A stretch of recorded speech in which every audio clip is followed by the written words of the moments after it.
Hello? I hope that this is working correctly. I have no idea if I set any of this up correctly or not. Well, it looks like my iPad's on the screen, and it looks like I'm on the screen. I don't know if it looks okay on your end, or if it sounds okay on your end. I should have very quiet Animal Crossing music playing underneath my voice. In the preview window it looks okay. It just looks like it's not like 1080p, which is kind of weird. On OBS it looks great. On YouTube Studio it looks less great. So I'm hoping that's just like, I don't know. I don't know what's going on with that.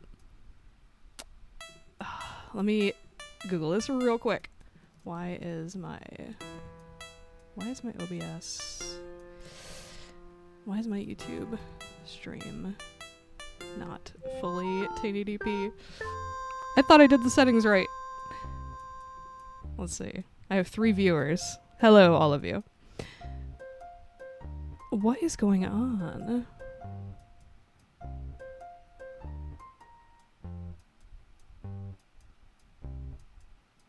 Oh my goodness. Well, I hope it looks okay to everybody except for me, and I'm the one where it doesn't look okay. It's like cut off on the edges, but you know what? What can we do about this? Ooh, didn't mean to rotate the iPad like that. Hold on one second.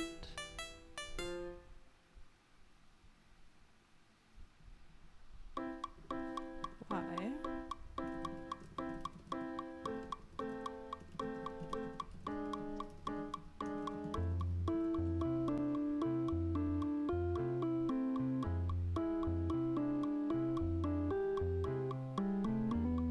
Black bars left and right. Okay.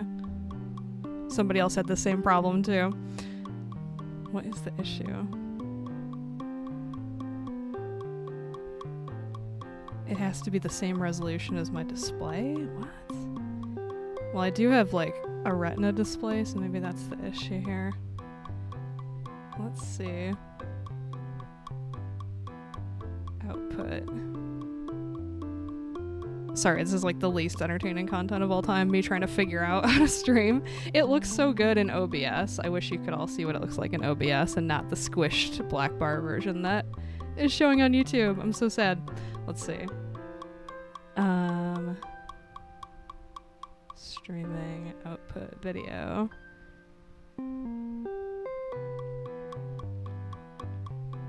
It won't let me change it while I'm streaming, so that's fun. So I might have to stop and then start it again, but I don't know if that'll mess up the broadcast. Let's see. Let's see. Is there anything I can do? If I open myself in a new private window, I'm just curious how it looks. I knew something would go wrong on my first time trying to stream, huh? Always. Let's see. It says I'm live. Let's see. Is there anything I can do? If I open myself in a new private window, I'm just curious how it looks. Okay, it looks... I knew something would go wrong on my first time trying to stream, huh? Always. Let's see. I mean, it looks okay. It's just like squished. I'm not crazy about that. Why is it doing that? Let me try something. Oh, I can't change it while I'm doing this. Great. Let's see. Let me ask. I think my sister is watching. Let me text her and ask if it looks squished to her.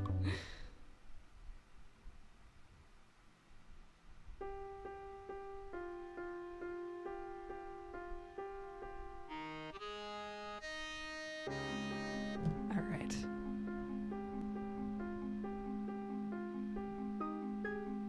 What is the issue?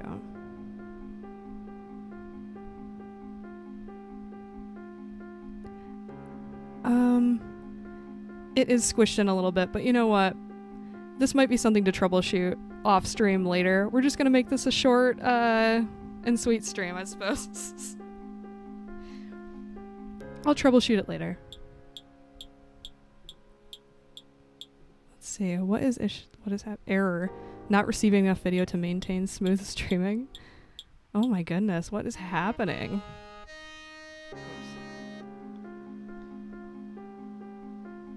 I'm trying my best here, I really am. Open Studio, what is the issue? We'll experience buffering. I hope that's not the case.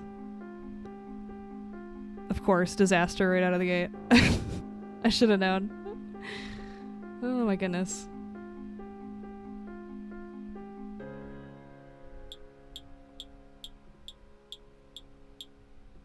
Stream settings. All right, let me ask the audience, does it look okay? I mean, on your end, does it look okay? Why is it like buffering like this? Okay. Oh my gosh, it's squished. Why is it so squished? Oh my goodness. Alright, let me ask the audience, does it look okay? I mean, on your end, does it look okay? Why is it like buffering? Why is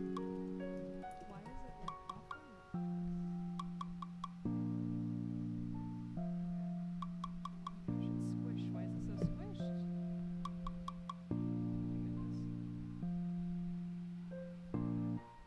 What on earth is happening? I see a duck next to another duck. Well, that's good. You're seeing the correct thing. It's just, on YouTube, it's so weird. It's showing like a black bar on the left and right side. It's not the correct aspect ratio. It definitely is on OBS though, which is very frustrating. I thought I got this all sorted before I started streaming. No.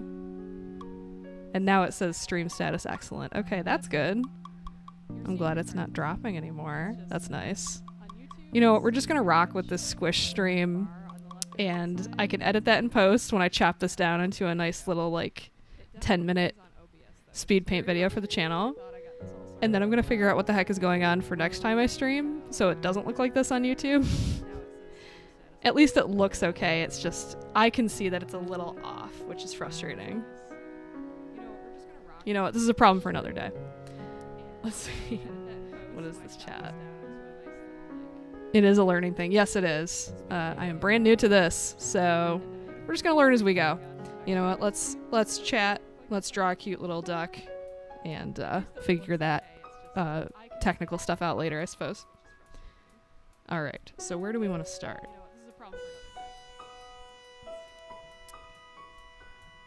So we have Molly from Animal Crossing.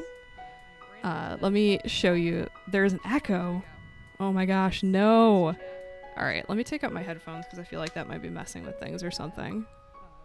Oh my goodness. Close that. Close that. Okay, I don't want anything else producing audio.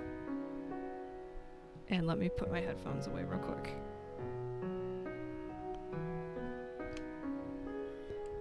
Was for a second what? Echo? There shouldn't be an echo now. Nothing is producing audio now except me with the mic and then the window I have open with the Animal Crossing music. So the echo thing should be solved. Let me know if it's not. Sorry for all the commotion. Alright, the AirPods Pro can go away. Alright. I'm gonna try to draw this duck and hope that it works out. Where's the pop out chat? Okay. Okay. Good now. Great. Alright, I'm glad there's no audio problems because I feel like, at least for me, I can put up with a lot of like video issues, like bad webcam, bad quality, like aspect ratio wrong. As long as the audio is okay, like I'll watch a live stream, you know? But that's me and my low standards for live streaming. So. How are y'all doing this Friday evening? I am drawing a duck, so I'm doing pretty good. What I'm going to do is I'm going to take my favorite Procreate brush, which is the dry ink brush. I saved it to my toolbox, which is my favorite brushes. Dry ink brush is my favorite because it has like this nice little texture. I don't know if you can see that. Let me make it bigger. It has this nice little it has this nice gritty texture on the edges and then little tiny spots in the middle, so it's not perfect, which I like, but it has a really nice taper to it. It's really crisp and it's not auto smooth, which some people like those brushes with stabilization that smooth themselves out. I don't. I like the little inconsistencies you get from hand drawing like that. So it's my favorite. So what I'm going to do is I'm going to take this brush and I'm going to make some really big areas of color that match the sketch. But that's too boring of a shape. So let's try for the grass something more like this, kind of like a rounded hill. Something more like that. Or no, I have a better idea. My other favorite brush. Bonobo chalk. I have no idea if I'm pronouncing that correctly. Bonobo chalk. This is the best brush ever. It was a default brush with Procreate years ago. I don't think it is now, because when I got a new iPad and updated Procreate, it wasn't a default brush anymore, but it was with old Procreate. And it's the best brush of all time. I was just gonna start drafting characters. Awesome! I love when people tag me and stuff. They watch my YouTube videos and then they tag me in a sketch that they did, or a drawing they did because they were inspired to draw because of one of my videos, which is really cool. I really like that, so I'm glad you're drawing along. And if you do finish anything or do a work in progress, feel free to tag me on any social media you might be on if you want to. You don't have to, I just think it's cool when people do. And I'm gonna refine the edges of this shape with the eraser also set to Bonobo chalk. I hope I'm not too awkward on this first stream. I'm just in my room talking to myself, so it's not too bad. I am upset that the video output is not what I want it to be, but nobody else seems to mind except me right now, and it's something I'll troubleshoot later. There's always going to be hiccups with learning live streaming and stuff like that for the first time. And I'll make this a real short one. I don't think I'll be on here longer than an hour and a half or so. Though I would like to start doing long streams, I start streaming at 7 and I go to midnight or 1 and I get a few pieces done or start taking requests or something. I have a bunch of ideas. I have a bunch of silly ideas. Once I figure out this video output thing that's making me crazy. Hello, how are you doing? Gives it a nice painting feel. I agree. I love anything that gives texture or warmth to a piece. I kind of like that shape, so I'm going to leave that as is right now. I can refine it later. And I'm really bad about choosing horrible placeholder colors. I just I'll do neon green with bright orange with bright red, whatever. I end up changing it later. I'm going to try to be conscientious of the first colors I choose just so they don't give people eye strain. But this is not the final color. I'm just doing a color. And we'll come back to that later. I'm going to hide it for now so I can see what the heck I'm doing. It's a mess 90% of the time. I believe that. During the pandemic, I got really into making videos on this channel. And this channel's been kind of dead for a while because I haven't really known what to do with it. And then I'm you know what? I should try live streaming, and then I can chop the live streams into speed paint videos, and people will be able to watch the stream to see the real time if they want. It just made more sense to me. So I'm gonna figure this out as I go, because I did that. I figured that out as I went, and people seem to like it, so I'll figure it out. Request stream, yes. I'm just doing this because it's the screen that was part of the stream. I have Be Right Back and stream starting soon. Obviously these are all works in progress. I just have the rough sketch with the color. So I thought it would be fun to work on at least one of these on stream. I don't want to do them all on stream unless people are into that.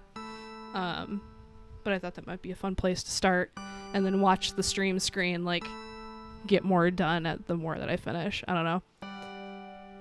So I'm thinking of doing a request stream, and then I also have this fun I'm not gonna do it this stream, but when I do requests and not portfolio pieces or things I want to look good like this, I have a wheel. Let me see if I can switch it to wheel. It won't let me. OBS is a curious thing. But I do have a screen or a scene of a wheel you can spin, where I was thinking it'd be free at first, and then if I ever do get a real audience, it would be I don't know, $2 a spin or something, super chat. And it messes me up because I really like reality shows where there's like sabotage, like Cutthroat Kitchen or whatever. It's so stupid. But like, oh, you have to cook this meal with tiny utensils, or you have to use jelly instead of real fruit or whatever. Like, I like a challenge. So I have it set to like, yeah, spin to win. It's spin to lose for me, but everybody else wins because it's funny. To sabotage me, it'd be like, one option on the wheel is like raising the saturation 30% or lowering it 30%. One is I have to put my screen in grayscale so I can't see colors until the final reveal, you know, stuff like that. One's like I have to draw with my left hand for 30 minutes, you know, it's like goofy stuff that'll like make the piece worse, but I can work around it and still make a good piece with, you know, I don't want it to be totally devastating. Like, oh, you have to do the whole piece with your left hand, then it's like, okay, then it's just gonna stink. It's not gonna be anything. But left hand for 30 minutes, I could figure out a strategy to make that work for me, you know? Something I can strategize around. I like a challenge. I'm a big believer in the blank canvas being like the worst thing ever for creativity. For me, personally, I like having a prompt or a challenge or parameters. I don't know what that says about me, but it would always make me crazy in art school when I was in the studio art program at the first college I went to.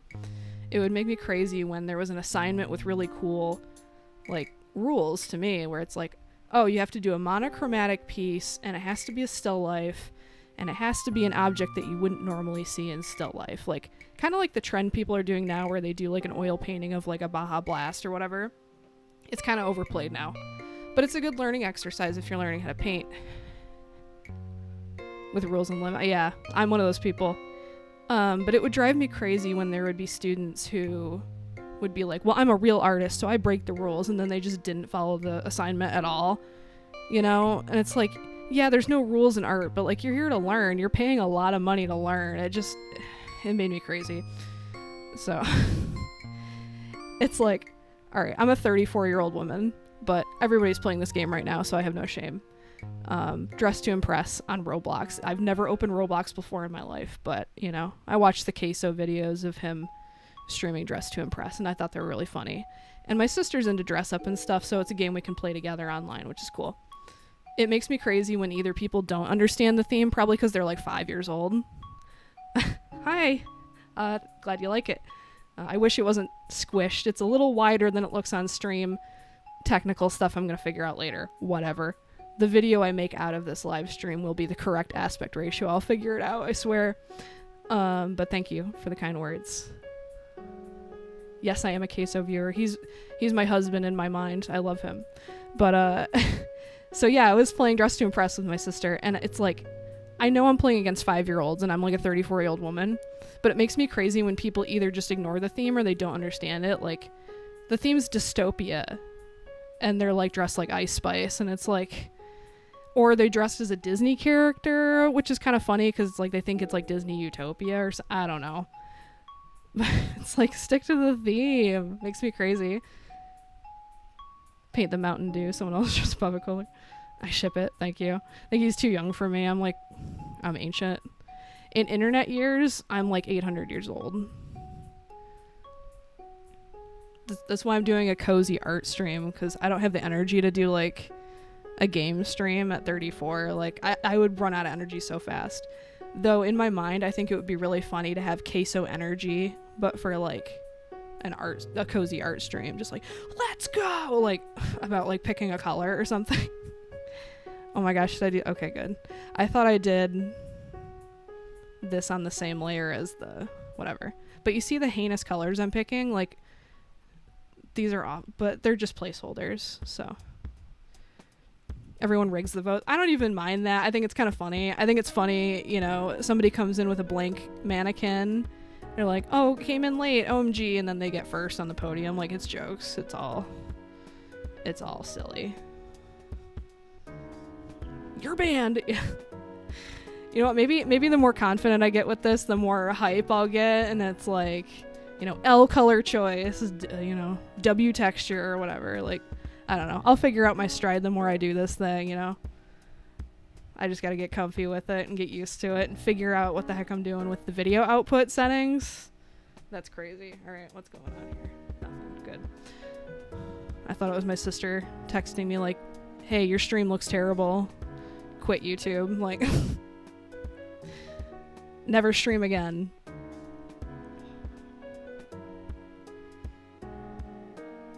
And sorry, I hope I don't have too much dead air. I feel like I can yap about nothing forever, but because I'm self-conscious about dead air and like breathing into the mic really heavy for like 20 minutes, I have Animal Crossing music playing very faintly.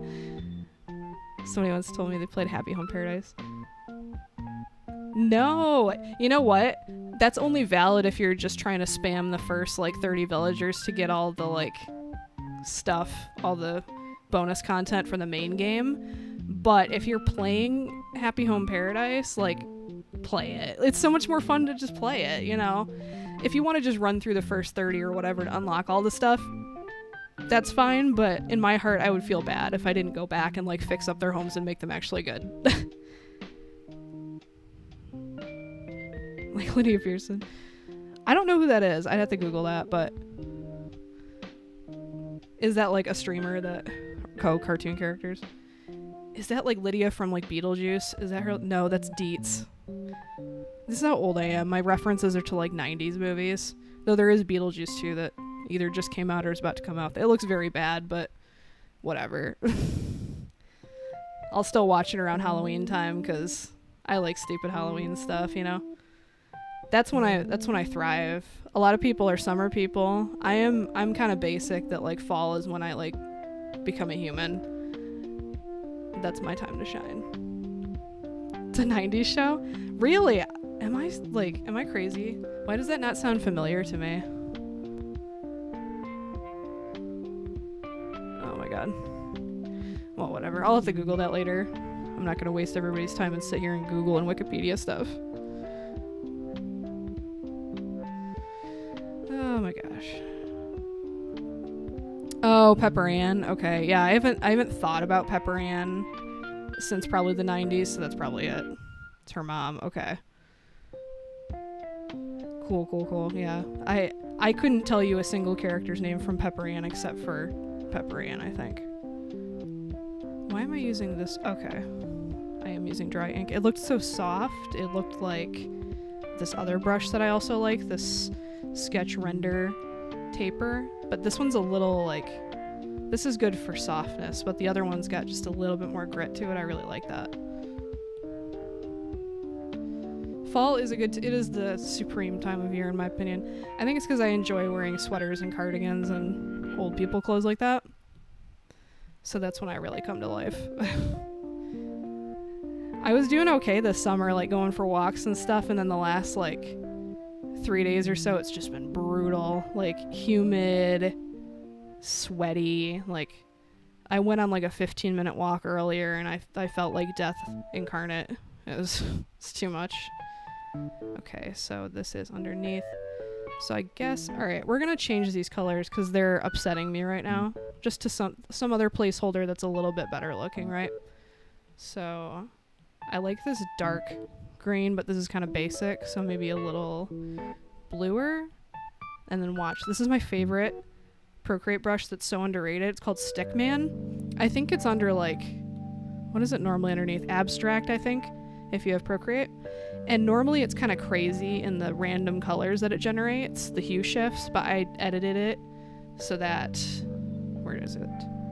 Color dynamics. Color stroke jitter. Let's see, the hue will change a little, oh no, color pressure. The more pressure you apply on the brush. And I make it a little cooler hue, so like, watch this magic. I just have this regular green color.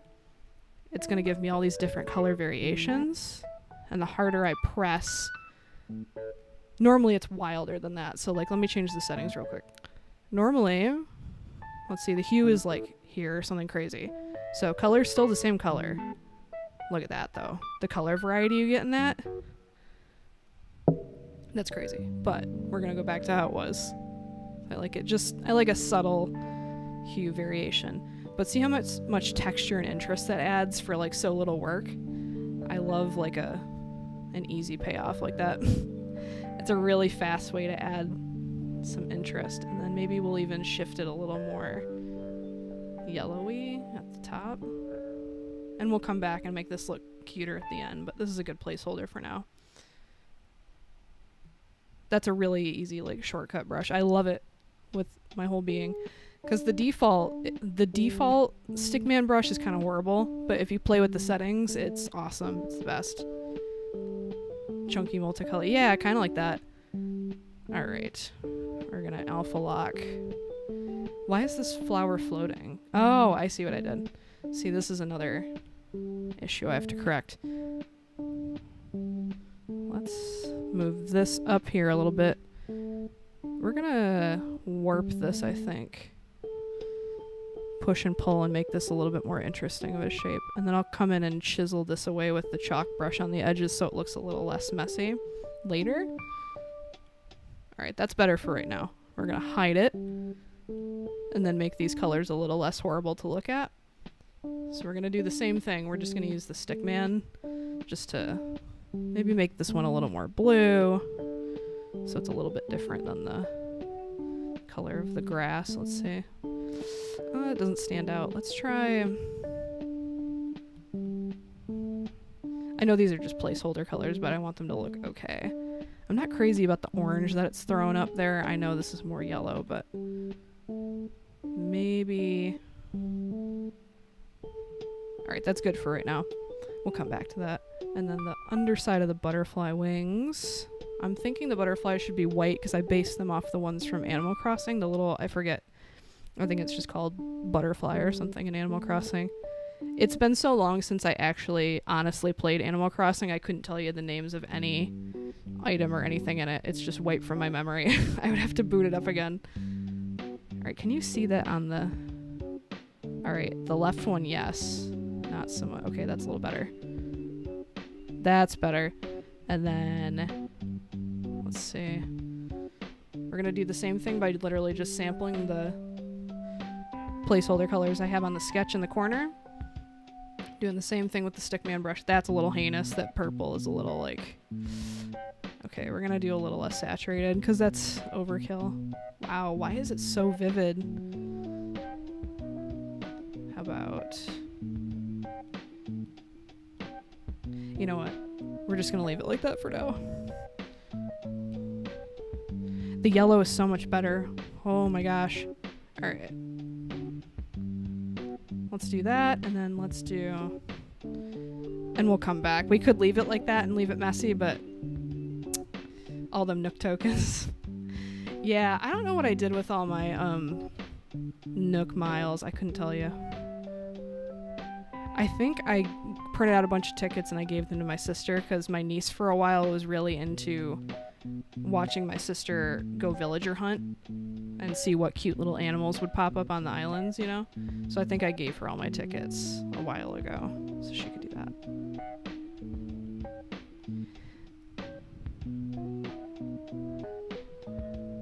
We're gonna do that and then...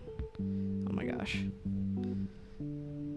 Okay, that's good enough placeholder colors for right now. So now we're going to work on this cute little duck. Her name is Molly, for anyone watching who has never played Animal Crossing or watched any of my channel ever. And we're going to take the dry ink brush and we're going to do... So I work from bottom to top when I do these layers. And then I try to group as many things together on one layer as possible because I work in Procreate and you only get like 20 layers for any decent file size document. So you got to get real thrifty with the layers. So for example, I'm gonna do this bottom layer of her body with her little tail. Fill that in real quick. Oh yes, and another, that would be cute. I would love if you could customize and make custom villagers. And I guess like you can give them different outfits, but that's not enough. And the modding community, as for every game, the modding community is really keeping that dream alive, but I do not have enough willpower to learn how to mod my Animal Crossing to make that happen for me. But I hope in the next Animal Crossing there's a lot more features like that. Because customization is kind of the only reason to play the game, like let's be real. It's not like there's extensive gameplay like there was in New Leaf or anything. It's all about making your island pretty, and then now with the Happy Home update, you can make the villagers' homes pretty, which was a whole other dimension. Now we gotta make the villagers pretty. We gotta give them makeovers. Crocheting a sweater. I will. I'm sending prayers ascending for your crochet project for your sweater. I can't do any of that stuff. Crochet, knit, sew. That's all witchcraft to me. So congrats on the skill, because that evades me. I took in art school. I took 1 semester of pottery, and I absolutely hated it. I hated it because I wasn't immediately good at it. And it was so difficult for me that it put me off trying to be good at it. Like, there's some things that I'm bad at when I first do them, but I get enough of a rush from the process of learning that thing. See, the stick man is not really good for this, so we're gonna buff this out. I was not encouraged by the amount of, like, each class was like 4 hours, and it was only once a week, but sitting there trying to get something right for 4 hours and failing over and over and over and over every week, it was so discouraging. Like, that's not for me. Duck villagers are always so freaking cute. I love her little, like, Goomba shaped head, her little gumdrop head. It's so cute. So yeah, pottery, not for me. Anything 3D. Anytime I had to do like a sculpture or anything that wasn't drawing or painting, it was a flop for me. I can't do any of that stuff. I'm sure I could if I really wanted to, but after my experiences in college, it's not for me, and that's okay. Some of those people who can do pottery really well can't draw a stick figure, so it's, it's whatever. Everybody's good at something different. You don't have to do pottery. You don't have to do things that you hate. I chose to do pottery because I thought it would be fun and cool, but I could have instead done like digital multimedia or something more useful for what I actually do, which is, I don't know, digital multimedia. I do video, I do art, but I thought, let me expand my horizons and do something fun and cool. Maybe I'll like pottery. Maybe I'll get some cool cups and bowls out of it. No, I got 2 of the saddest looking cups, I think, ever made by human hands. My mom still has them, and they look like a 5th grader made them. I was like 21 years old when I made those. They're atrocious. I wish I could find them. They're somewhere at my mom's house. If she has any good sense, they're under the house somewhere where no one can view them. Deer is very diverse. Yeah. Do you mean deer in real life or Animal Crossing? Because I agree on both fronts.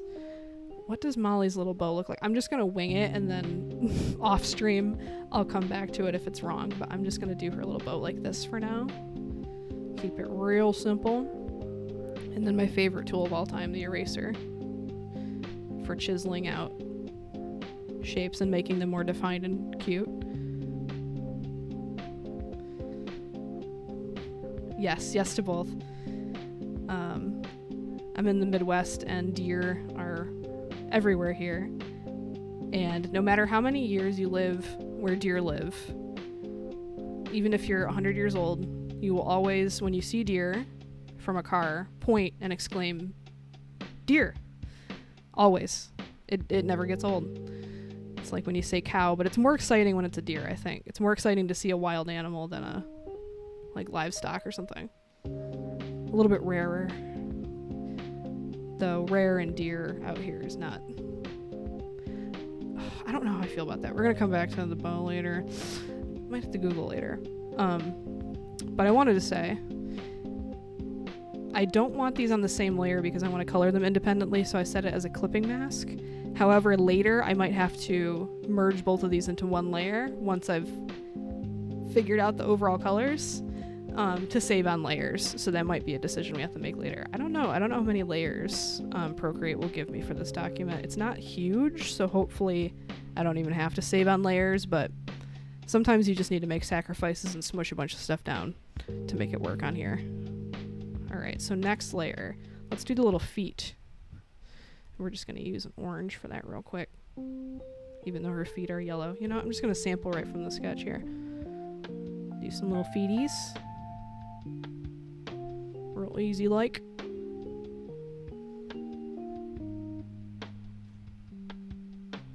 Hold on, let's see. Okay. Again, I thought that was a text from my sister. Like, quit YouTube. You stink. Like the elephants? Yes. I love the elephant head shapes. The only animals that I'm not crazy about in Animal Crossing, to be honest, is the lions. Like, I'm not crazy about how the lions are designed, to be honest. Need more animal type? Yes. We need bats. We need, I don't know, sloths that aren't.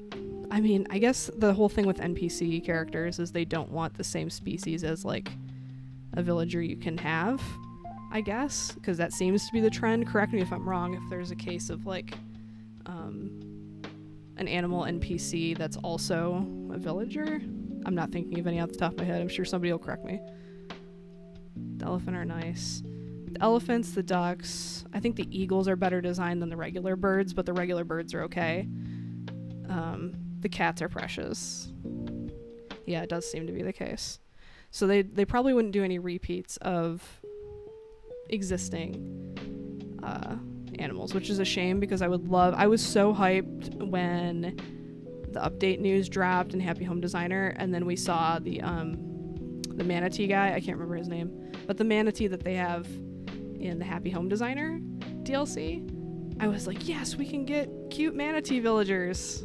No, hopes crushed. That's just an NPC. Talking Animal Crossing, of course. That's what I'm known for. I had to make the first stream Animal Crossing, even if it's a flop, because the screen's like squished because I didn't do the video settings right. I think what it is, and I'm going to Google this as soon as I get off the stream, I think what it is your video output has to be the same resolution as your screen. I set it to 1080p because that's like the standard for YouTube. However, I'm on a like brand new MacBook and the resolution is like 4 bajillion pixels, but you know what I mean? So I think I need to set it to that, and then I'm gonna need to redo my little like side little golden book thing to be the correct size. I think that's the issue, but I'm gonna deal with all that boring technical stuff when I get off here. Wardell, yes, that's his name. Penguins, yes. Nook is not a raccoon. No, he's not. He's a tanuki. But you know what? We could have, I guess you're right. We could have raccoons then. Yes. On your penguins point, I would love to see more rock hoppers, because hopper is one of my faves.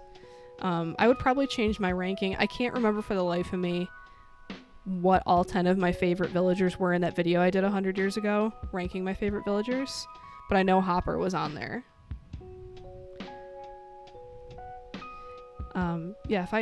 Yeah, that is a good question. If you could make any villager, what would you make? I think a bat, because I don't think there's currently a bat NPC. Again, correct me if I'm wrong.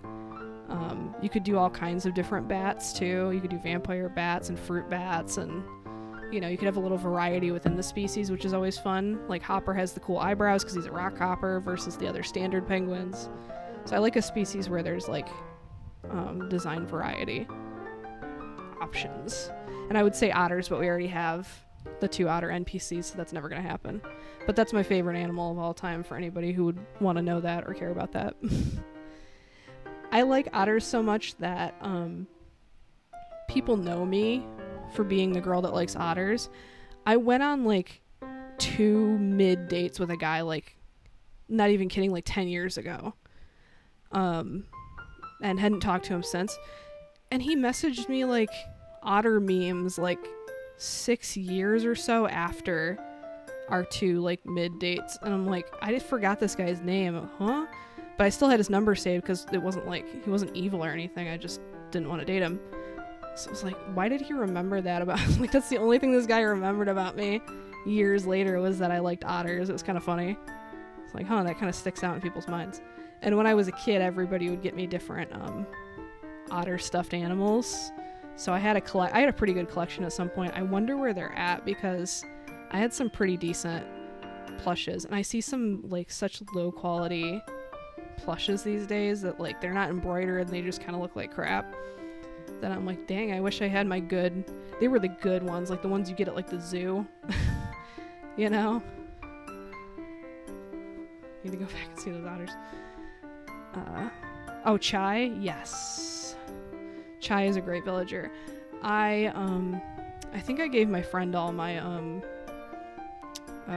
whatchamacallit, the Sanrio cards, but I bought those forever and ever ago for New Leaf, and so I was really, really happy when I was able to use those in New Horizons as well to get the items, the Sanrio items. That was awesome. Too much glitter? Yeah, I hate what they've done to Beanie Babies. I think they look horrible. Like, I miss the cute little like dot-eyed, just simple, cute Beanie Babies of my youth. And I know it's like nostalgia talking, right? But also like the big glittery eyes are just not it. But I guess that's like a trend in toy making. I only know this because briefly I did some freelance work for a toy company, and they had me design stuff that wasn't plushes, and then some stuff that was like prototypes for plushes, and it never got made, I don't think. But they sent me a few ideas of things they were working on, and they're like, glitter and as big eyes as possible. Like, those were the two like notes they had. It was like more glitter and bigger eyes. Like, the eyes would be, I don't know, instead of, okay, we're gonna do a really awful mock-up here. Like, instead of this cute simple little dot eye, the eye would be like, oh my gosh, new layer. I'm gonna do what they would approve of. The eye would be like, not even joking, like this big on the head. This big. This dilated pupil, which I don't know what's wrong with these characters where their pupils are so dilated. You wouldn't even see the whites of the eyes. The rest of this interior would just be glitter. So we're going to do that real quick for fun, for my amusement. It would be like, oh my god, that's like the worst color too. Here, we're going to do like, oh wait, I want that on a different layer. We got to do this right. Here, we're going to do fuchsia and then alpha locket. And then do some white. And then do some, like, this is what they would like think is cute. Like, that's horrible. Yeah, the Beanie Boos. Yes. Remember when the Nightmare from McDonald's in 2000 Club? The teeny Beanie Babies? Yeah. I had all those too. A Pogger's face. The massive head.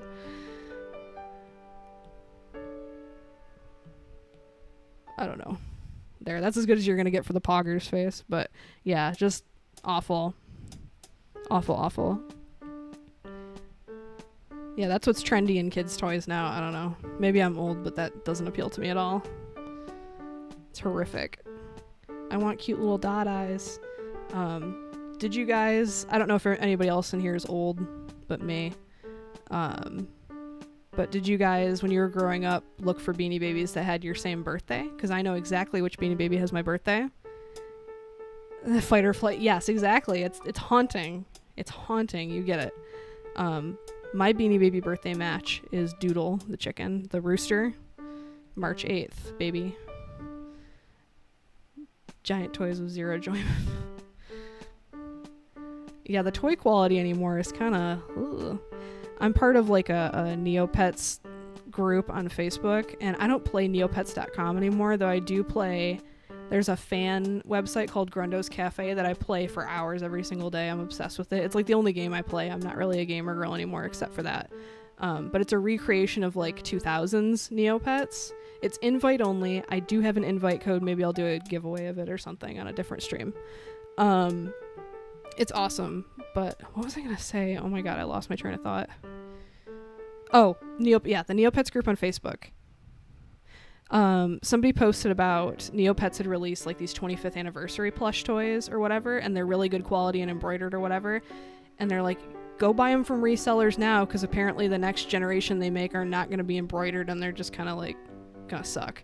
So it's like, why are these like mega companies not I guess Neopets isn't as lucrative as it used to be, so they can only give you a few good toys and then they're done. But gosh, I remember how good quality the Neopets plushes used to be at Claire's or Limited 2 where they used to sell them. Man, those were such good plushes. I have a... Wait a second. Okay, good. I was like... I used to have a Baba. I had a Fairy Kugra plush.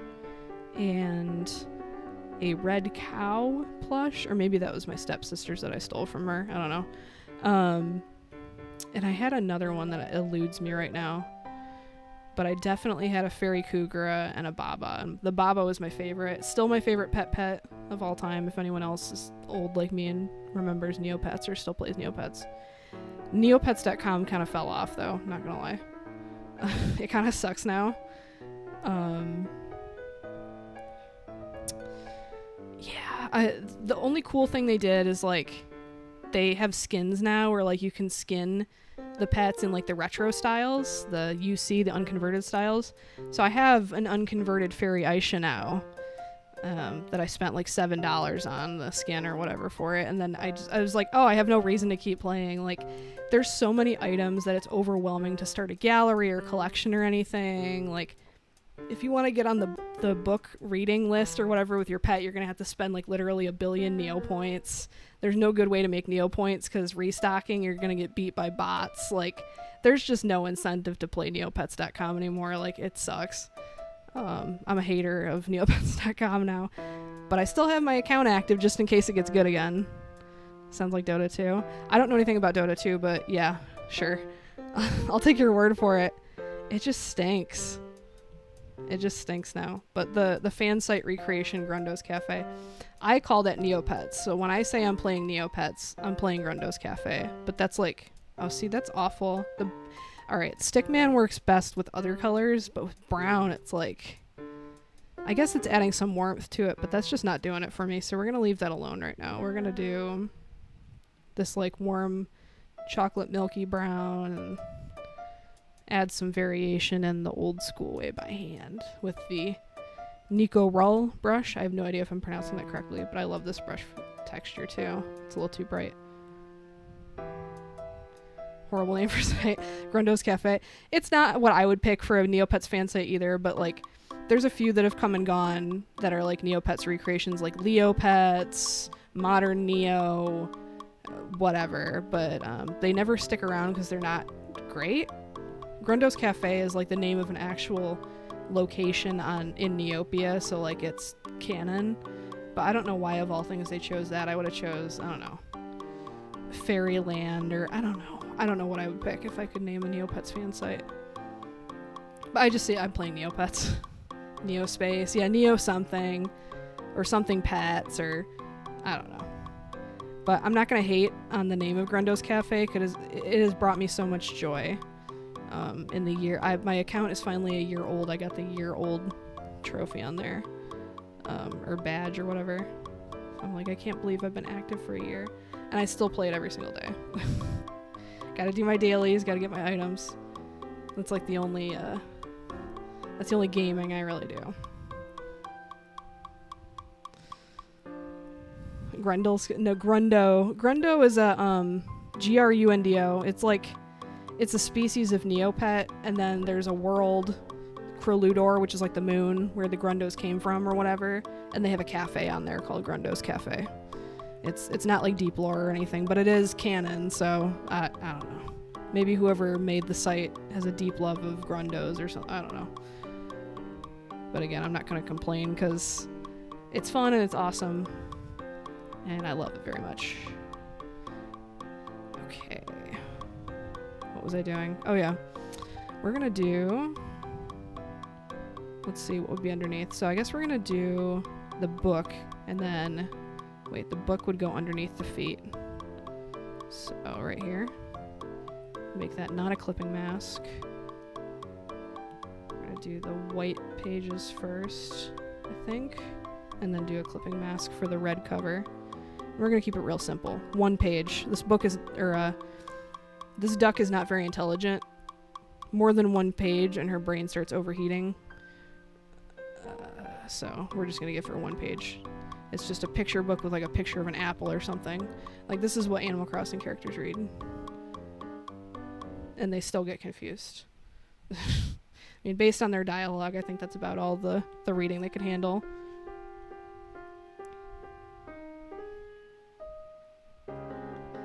Little alien guys. Yes. Green alien guys is very 90s, 2000s. Ooh, that would be cute. I should do some fan art for Grundos Cafe of like a Grundo that's themed like 90s Lisa Frank alien, like the bright green with the peace sign, all that silly stuff. What's an apple? Yeah, question mark above her head while she reads, huh? What this? I'm gonna add a question mark for now, and I'll delete it later. But I think it's cute. Huh? She don't know what's going on. All right. Is it the 7 p.m. music? Yes. Okay. I have it muted on my end, so there's no echo, but I just saw on the Spotify it is. Blasphemy. Yeah, but have you read any of the books? Okay, so maybe there's a villager that has a stack of like 50 books in their house. Have you opened any of the books? They're probably like, dog sees cat. Cat and Jack go up the hill or whatever. You don't know what they're reading. I don't think they're reading fine literature. I could be wrong. There's just one villager that's incredibly intelligent and hates all the other villagers. That would be Hopper. That's my headcanon. Is Hopper is the only one that can actually read, and he hates everybody else. That's my headcanon, because I love a grumpy villager, a grumpy old man. 50 books, all of them are just about fruits and KK music. Just fruits. They need 50 different books to explain what an apple is. Word by word, syllable by syllable. It's like the joke of like Orange Cat, share one brain cell. All Animal Crossing villagers share one brain cell. She lives on a cherry tree island. You know, that's true. If you live somewhere where apples aren't a thing, it's gonna be a little confusing. You know, I'll give her that. Now, I think the duck's wings are just like little paddles like this. Like just like seal flippers. And that's cute, but I might add an extra feather just for funsies. Hopper hoards the brain cell. Yes, he does. He's in possession of it at all times.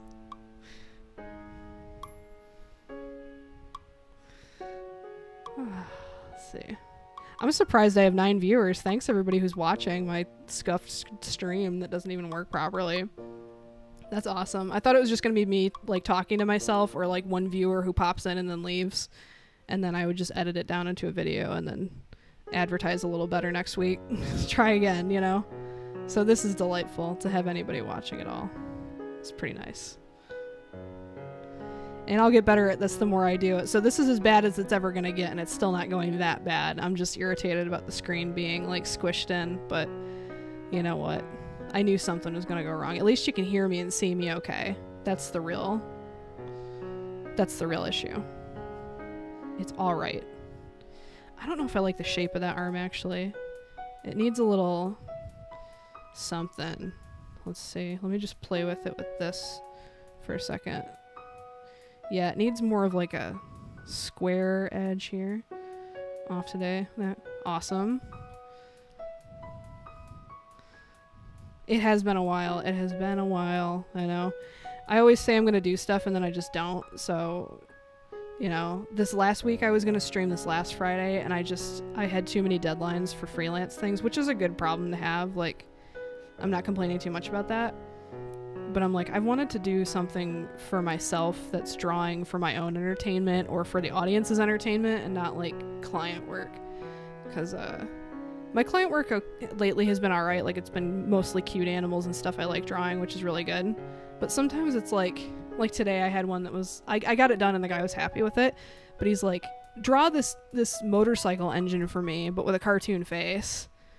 I'm like, okay. And there's like 80 different wires on it and stuff. So I did my best and he liked it. He was happy with it. But I'm like, can I get back to drawing cute animals here? Like, but it pays, you know, it's a living. Hi, Mikey. How you doing? Losing your Twitter. Yeah, you know what? That if I didn't promote stuff that I make and if I didn't do stuff online, I probably would just go radio silent on social media, to be honest. It's kind of a plague. But it's not the 90s and I can't live totally off the internet with what I do, unfortunately. I joke about that a lot where I'm like, I'm just gonna, you know, pull a Portlandia skit where they say the dream of the 90s is alive in Portland. I'll just work part-time at a coffee shop and live with 80 roommates and stay off the internet forever, you know? But I gotta be online, unfortunately. Twitter is the worst social media network. Open for art trades. Not currently, just because I need money for stuff that I'm working on. Though I will say, a way to get a free commission from me, this is the only way, is if you join Grundos Cafe, I will do commissions for Neopoints and items on Grundos Cafe, but it has to be a commission of something related to Neopets, Grundos Cafe, stuff like that. That's the catch. So if you have an account on there or know somebody who has an invite code or whatever, and you get on there and you need some custom art of your pet or whatever, I will do commissions for Neopoints. But that is the only other currency I accept. And it's no shade to anyone who wants to do an art trade. I'm just not interested in that at this point. But that is one way to get a free commish out of me. And I might advertise that because I could use some Neopoints for some stuff I want for my gallery. Paper Mario stuff. Yeah, I feel ya. It's always good to like return to your comfort stuff when you're going through it, you know? You gotta find all the music that made you feel alive when you were like 13, you know? That's the good stuff. Yes, I do commissions. I should have a link in the description of this stream unless I messed it up, but it would just be alyssaaaron.com/tree, which is like a link tree, but I just made it on my own website because it works better that way. And it should be a link to a page about commission prices and stuff. Also just send me a message through the contact on alyssaaaron.com and tell me what you're looking for, and we can work out pricing for different styles and stuff. Like, I'm not adhered to what's on the price chart. It's just like a starting point, you know? But yes, I do commissions still. It's not Neopoints for Webkins. Aw. What I use to stream Procreate. So I just have OBS set up, and I have a scene right now where you can just do like media capture or something like that, and you can select what the media source is. Like, I could make it my iPhone screen, I could make it my webcam, whatever. So I have one that's my webcam, obviously, with a little mask that makes it a circle. Excuse me. And then I have a media source that's set to the iPad screen, so it just reflects whatever's on the iPad. And then I have a little graphic on the left side just because I thought it was cute, because I wanted it to look like a little golden book. And then I have a separate window that's not visible that is playing Animal Crossing music on Spotify. So that's my setup. It works okay, except for the whole squish video thing. It's working okay, I think, so we'll stick with that. What was I doing? Oh yeah, what do I have to do? I did the book. I have to do the other little flipper. Oh, I was fixing the shape of this one because I wasn't crazy about it. Let me fix that up. I kind of want this more square still, and I hate... It's not quite a tangent, like it's not really touching the foot, but it's so close that it's kind of bugging me. And maybe I will go with the flipper shape just to keep it like... You know what? Yeah. Yeah, you know what? If it ain't broke, don't fix it. Let's go with the flipper shape. I'm kind of into that. Yeah, there's a lot of really good like tutorials for setting up streams on YouTube. I learned everything I know on YouTube, basically, in life. So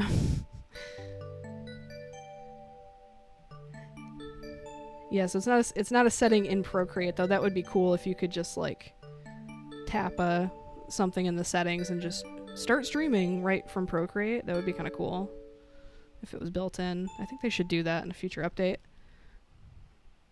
I did the book, is what Molly says after she reads the one. But yes, that's exactly what she says. I still don't... I think it maybe should be shorter and stubbier. I think that's what's wrong with this and why it's not pleasing to my eye. When in doubt, just make the limbs shorter and fatter and cuter. So I'm not crazy about how long it looks to my eye. Yeah, you know what? It is one page. Literally, it's just a picture of an apple with the word apple. And she's been pondering it for hours. She's gonna get it eventually. Because I like what's the old Twitter post about, like, my Animal Crossing villagers will say that they're so exhausted and they just sit under a tree and eat a sandwich. It's like, that's real. That's... They're booked. Booked and busy. Apple, it is red, it has seeds. Yeah.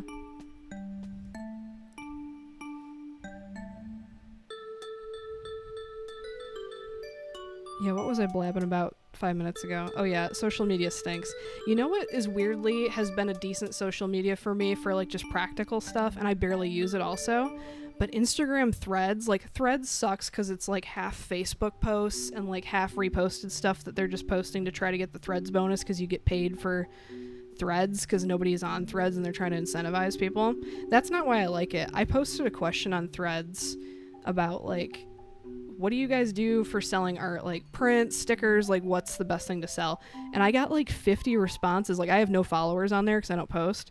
But the algorithm's good enough that you put enough keywords in it about art or stickers or whatever, and you get everybody come out of the woodwork to tell you about how they sell stickers, what they do for stickers, how to start a website. Like you get really helpful advice on there. So if you're an artist and you want like artists to chime in with their feedback on stuff, just post on Threads and see if people, reply. Put like artist threads in the text or stickers or like keywords that would help it pop up in somebody's algo.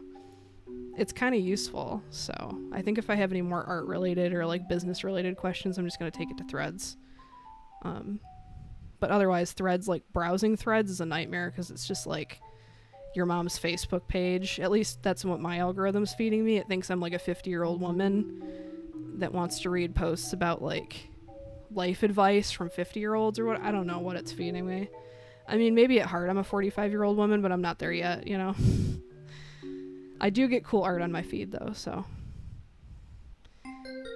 A tab on it that she can pull that can make a worm pop out? Yes. I love the idea that it's a pop-out book, and this is like pop-up books are like high literature in the Animal Crossing world.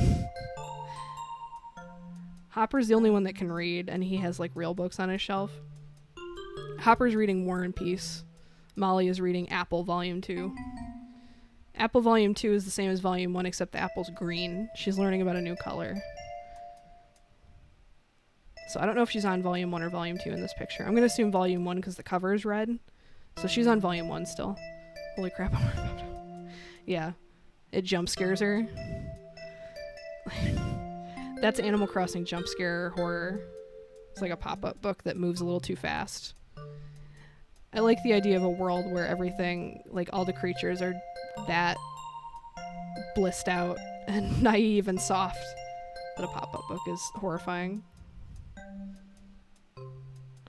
I don't know what I was going for the shapes of these grass. I guess I want them to be chunky like this because it kind of matches the shapes of the flower petals. So I'm just going to roll with that for now. I could always fix this and refine this off stream, I suppose. I would like to finish this one tonight. That's the goal. It's only 8.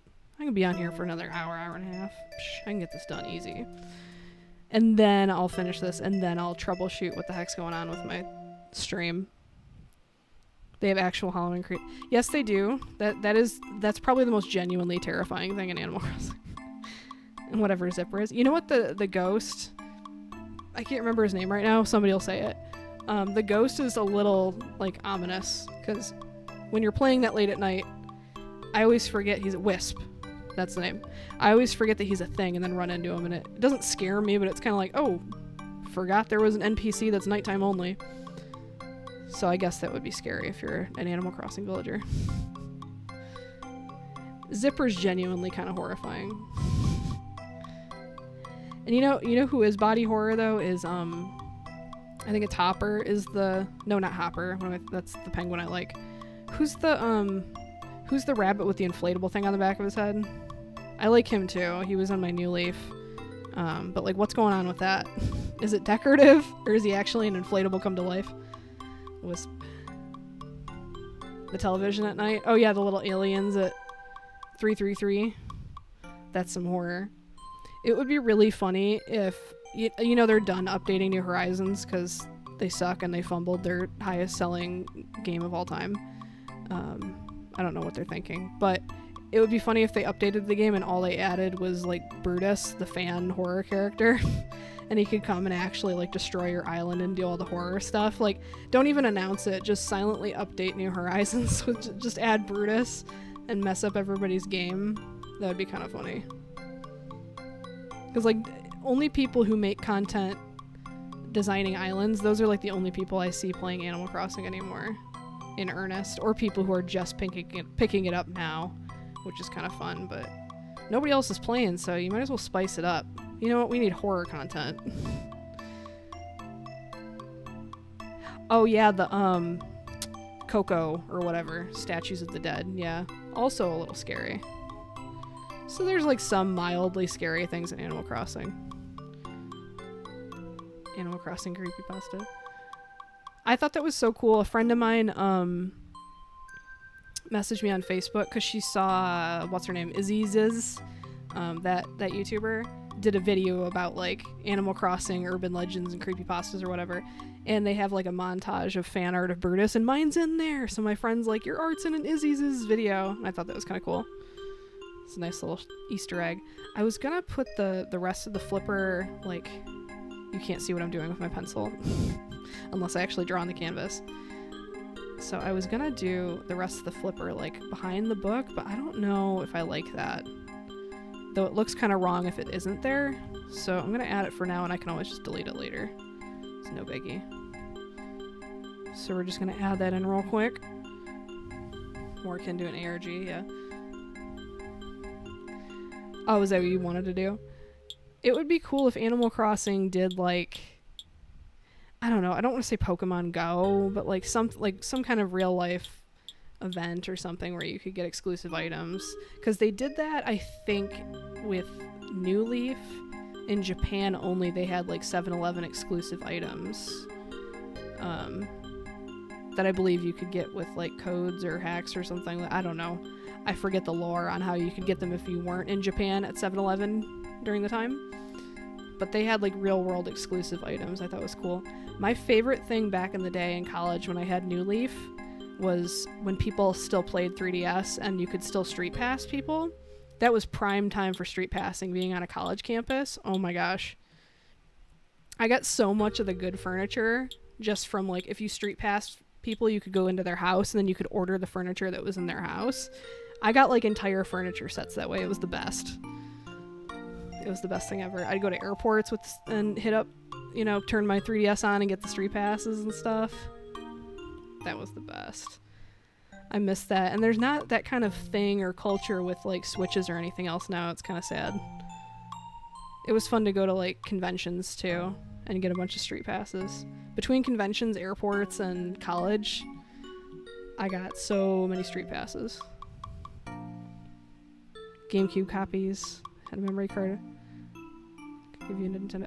I remember, I don't know if this is what you're talking about, but I remember when there were like video games that you could play in the GameCube one, like Balloon Fight or Balloon Pop or whatever the balloon SNES game is. You could play Donkey Kong, you could play, I can't remember what all the games were, but there were a few that you could play in the game, and that was kind of fun. I wish they would bring that back now. That's it, yeah. You could get them with like item codes. I remember looking up on game FAQs like the list of like rare item codes that you could enter in on the GameCube one, and some of them didn't work, which irritated me. Like the lovely phone code didn't work for me, and that irritated me. But I got so good at typing in the code for, I think it wasn't even that many bells, it was like 30,000 bells. But I got so good at typing in that code that I memorized it, and I used like a variation of that as my online password for everything for years. I've changed it since, so you can't hack me. But I had that entire code like memorized. Yeah, Game Shark, I didn't have any of that. I'm too lazy I guess Game Shark would be the lazy thing. I just didn't have one. I didn't have any of that action replay stuff. I would just enter in manually the codes. That was my life. I would fight with my sister over who got to play the game first in the morning so you could dig up the fossils and do all the cool stuff because we were on the same save, you know, on the same GameCube. Fun times. Alright, that's looking decent. I kind of want to change the shape of this hill a little bit because I think it's a little too close to the beak. I don't want the green touching the beak. I want like a clear silhouette here. Yeah, I never had any of that stuff. Though I did play Mario Party one time at somebody's house that had a controller where you could like have it quickly press A for you or whatever. And I felt scammed, even though I didn't buy the controller. I felt scammed because like everybody else beat me in the minigame. And I was using the auto presser and I still lost. So I'm like, what a scam. What a ripoff. If you can't even beat your friends in Mario Party with it, what's the point?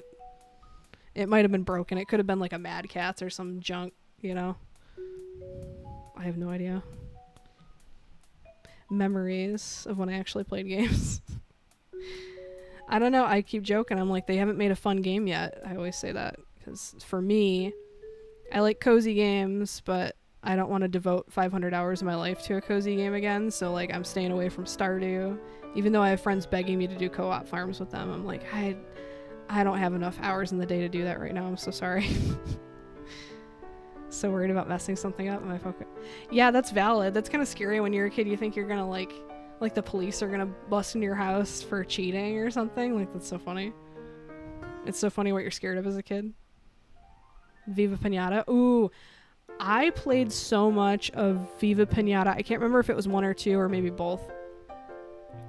My old boyfriend's Xbox. I was so obsessed with Viva Pinata. I believe it was the second one. Getting all the achievements. I got every single achievement myself except for the one where you had to buy this stupid like webcam and use the webcam and you'd get an achievement. I spent like $15 on buying one of those stupid webcams on eBay just so I could complete all the achievements for Viva. Like, I've never done completionist stuff in my life, but it made me so crazy that I didn't have that achievement that I coughed up like $15 of my own money just to use the stupid Xbox accessory peripheral that nobody's ever used before or since. Like, so stupid.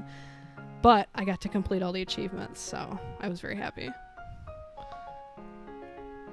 Play the games like I was just lazy. Taylor's obsessed with every game. I remember when he was really, really, really into Final Fantasy. I want to say 13 was the one that my ex-boyfriend was playing at the time. My friend Taylor gave him so many hints and tips or whatever for that because he knew that game inside and out. And hello, that's my sister in the chat. Hello. And shout out to my niece. Hello, Bean. I hope you're watching and doing well. And for anyone else who's not my sister watching, I am keeping the stream all G-rated language because A, I'm drawing cute cartoons and it feels inappropriate to be raunchy and R-rated when the thumbnail is of like a cute cartoon. Like, I think that's just irresponsible. And also my almost 4-year-old niece is watching, so gotta keep it G-rated, you know. This is an all ages family friendly stream. Understood, yeah. Because I thought about it, I'm like, I'm 34, I swear like a sailor in real life, but like, I think it's inappropriate to have like a stream with like a baby duck reading a book and then somebody clicks it and I'm dropping F-bombs. Like, I don't know. It's rude. I won't stand for it. Hello, Aunt Elizabeth. Hello, Bean. I hope you're enjoying watching me draw this ducky, this confused ducky. Okay, what do I want to do next? I want to fix how her foot is not connected to her body there. I want to fix that real quick. So we're going to go... I don't think this layer has anything on it, so we're going to go in with like this orange shade from the beak. Stick that in. Saw Deadpool today. You got your fix of F-bombs for the day. How was that? I'm not much of like a superhero. Oh, that leg looks so long. I'm not crazy about that. We're gonna have to move this foot. Here, let me put the leg in as stubby as I want it to be. No sweary bears for us. I mean, you can swear at me on social media if you want, you know, in the DMs. Just drop all the F-bombs you want. But on stream, I feel like it's just like, I don't know. I just don't want to be... I don't want to be somebody who traumatizes some parent or some little kid, you know. I don't need to do all that. It's very meta in a good way. Yeah, that's like Deadpool's whole shtick, right? Like, I'm not a superhero enjoyer, so it's not for me, but of all the, like, superhero media, like, the first Deadpool movie was okay. I didn't see the other 1 or 2 or however many they've made since, but it was alright. I'm a Guardians of the Galaxy hater because I hate Chris Pratt. I just don't like his face. Like, I think everybody gets those celebrities that they just don't like. Whether there's valid reasons or not, I don't even care. I just don't like them. I joked with, like, one of my favorite rides at Disneyland. See, now that it's cutting into the book, it's kind of making me crazy. Maybe I'll raise the book up a little higher. The fox buyout ruined a lot of... It's always fun when you get, like, meta about, like, the actual company producing the movie. I think that's kind of enjoyable. We're going to put that up top. We're going to group all these together and move them around real quick. Let's move this. Oh, yeah, that's a little better. Move that up. That's a little better. Now I got to fix the shirt and everything, but that's okay. Should I put the book on top of the foot? I guess. I don't really want to. No, the feet would be out front. I'm going to change the shape of this foot. One of my favorite rides at Disney is the Guardians of the Galaxy ride that they replaced Tower of Terror with, which I thought I was going to hate because I love Tower of Terror. That and Expedition Everest at Animal Kingdom are my favorite Disney rides of all time, besides the classics like Haunted Mansion, Pirates, all the oldies. But even Chris Pratt's face could not ruin that ride for me. It was so good. It was so much fun.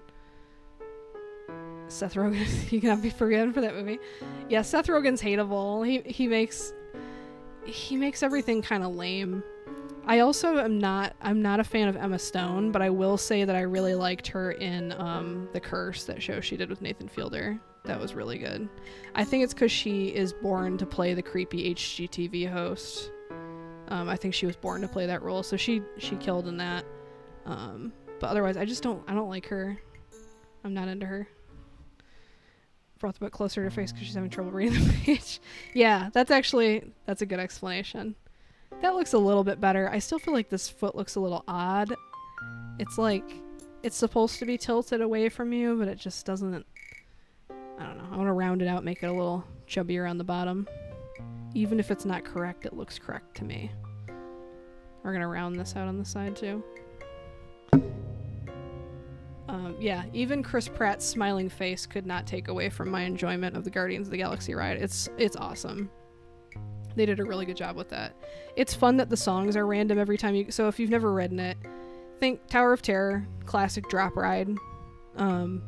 Except instead of just shooting straight down and then up with the suspense and everything, making it kind of terrifying, it just kind of bounces you up and down like a rubber band. It keeps moving the whole time, and it's playing like ABC by the Jackson 5 or like whatever 80s songs that they play in Guardians of the Galaxy, and it's a different song every time you go on it, which is really cool. It's a lot of fun. I would ride that in a heartbeat.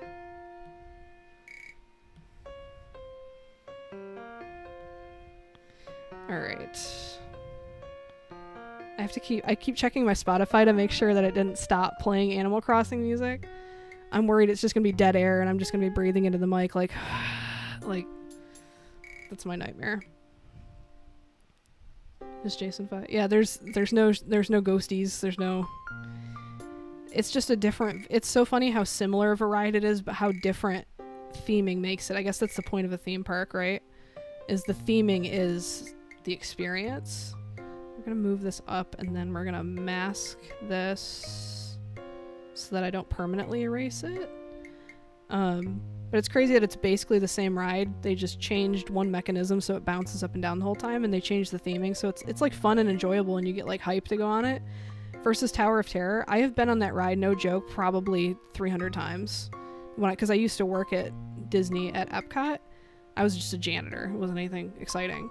But on my free days, you get to go to the parks for free when you're an employee. So I did that every single day I had off. And I would go just to Hollywood Studios just to ride Tower of Terror like 100 times with a friend of mine. And every single time I would get scared. It doesn't matter how many times I did it. It's still scary. Yes, they do. So I think Universal is trying to pressure them into doing more villain stuff, because Universal is opening up like Epic Universe, which is like such an outdated kind of cringe name for a theme park, but like it is what it is. And part of it is they're doing like the Universal monsters or whatever. They're doing like like Frankenstein, Dracula, and whatever. And there was a rumor, I don't know how accurate this is, I watch a lot of Disney content, but there was a rumor that Animal Kingdom the area that is now Avatar Land that used to be just an empty area with nothing where you could do character meet and greets, that was going to be Beastly Kingdom, and that was going to be like dragons and villains and stuff like that. Yeah, kid germs and number twos and I can't remember the code, the name they used for throw up. I can't remember, but throw up, stuff like that. It was chill when you were on trash duty. That was the best, because you just had to check the trash cans every 2 hours and then just putter around, and you could like draw Mickey Mouse with your broom with water. It was kind of fun. If you've never seen that before, just go to YouTube and type up like Disney janitor or Disney custodian water magic, and you had to take a class to get certified, which basically just means, does your Mickey look scary when you draw it? If the answer is no, then you're approved to draw the Mickey. And you just dip your broom with a rubber band wrapped around it. You dip your broom in a pan full of water, and you just draw Mickey Mouse the way that they trained you to in the class. I got approved to draw Mickey, Minnie, and Donald. I think I only did Donald one time. Most people didn't really care, which was kind of funny and sad. But some people get really excited about it because it's a magic moment. It doesn't always happen. It's not scheduled. Like, there's no way to plan when a janitor's going to do it. So that was kind of chill. So trash duty was fun. You get to hand out coupons for free toys to kids who are sad, who like drop their toy in a pile of ice cream or whatever. Like, you get to make people's days. You get to blow bubbles. Then when you're on bathroom duty, it's kind of nightmare because you're just stuck in bathrooms all day, and there's always some heinous thing happening in the Disney bathrooms. So bathroom duty stunk. That would be cool. I'm not familiar with that event, but I wish that they did a villains like adult Halloween takeover at Halloween, because they do the Mickey's Not So Scary Halloween event, which is what it says on the box. It's a not so scary event for all ages, which is cool, you know, but it would be cool if for like 3 nights, or like on the Saturday or the Sunday, or pick a day, do like have like the villains walking around and have them like jump scare people a little bit, not seriously like a real jump scare, but be a little creepy and unnerving. I think that would be fun. But I do miss being a janitor at Disney, just because what workplace benefit for a minimum wage job is better than getting to go to the Disney parks for free on your days off? I guess if you're not a Disney person, that's like not exciting to you, but I can't imagine being a Disney hater and signing up to be a janitor at Disney World. I guess if there's no other jobs in all of Central Florida, but that would be kind of funny to meet a Disney hater that takes that job. What was I doing? Oh yeah, sketch. I lost my train of thought here. I wanted to see what was going on with the arm. It's just, oh, there's no sleeve on her thing. That's right, because she's an Animal Crossing character. Duh. And the sketch is also in the corner. I could just look at that. All right. We're going to change this book page, this single page, so it is white cream color. I'm actually happy with how the placeholder colors look on the butterflies. That like white with the pink. I think that looks really cool. But I do want to do something different with the flipper, the wing. Okay. Let's do... Let's try this texture. Let's try this chalk texture. Ooh, I like that. Let's go in with that on all the brown areas and just lighten them up and add some variation. It's a living, yeah.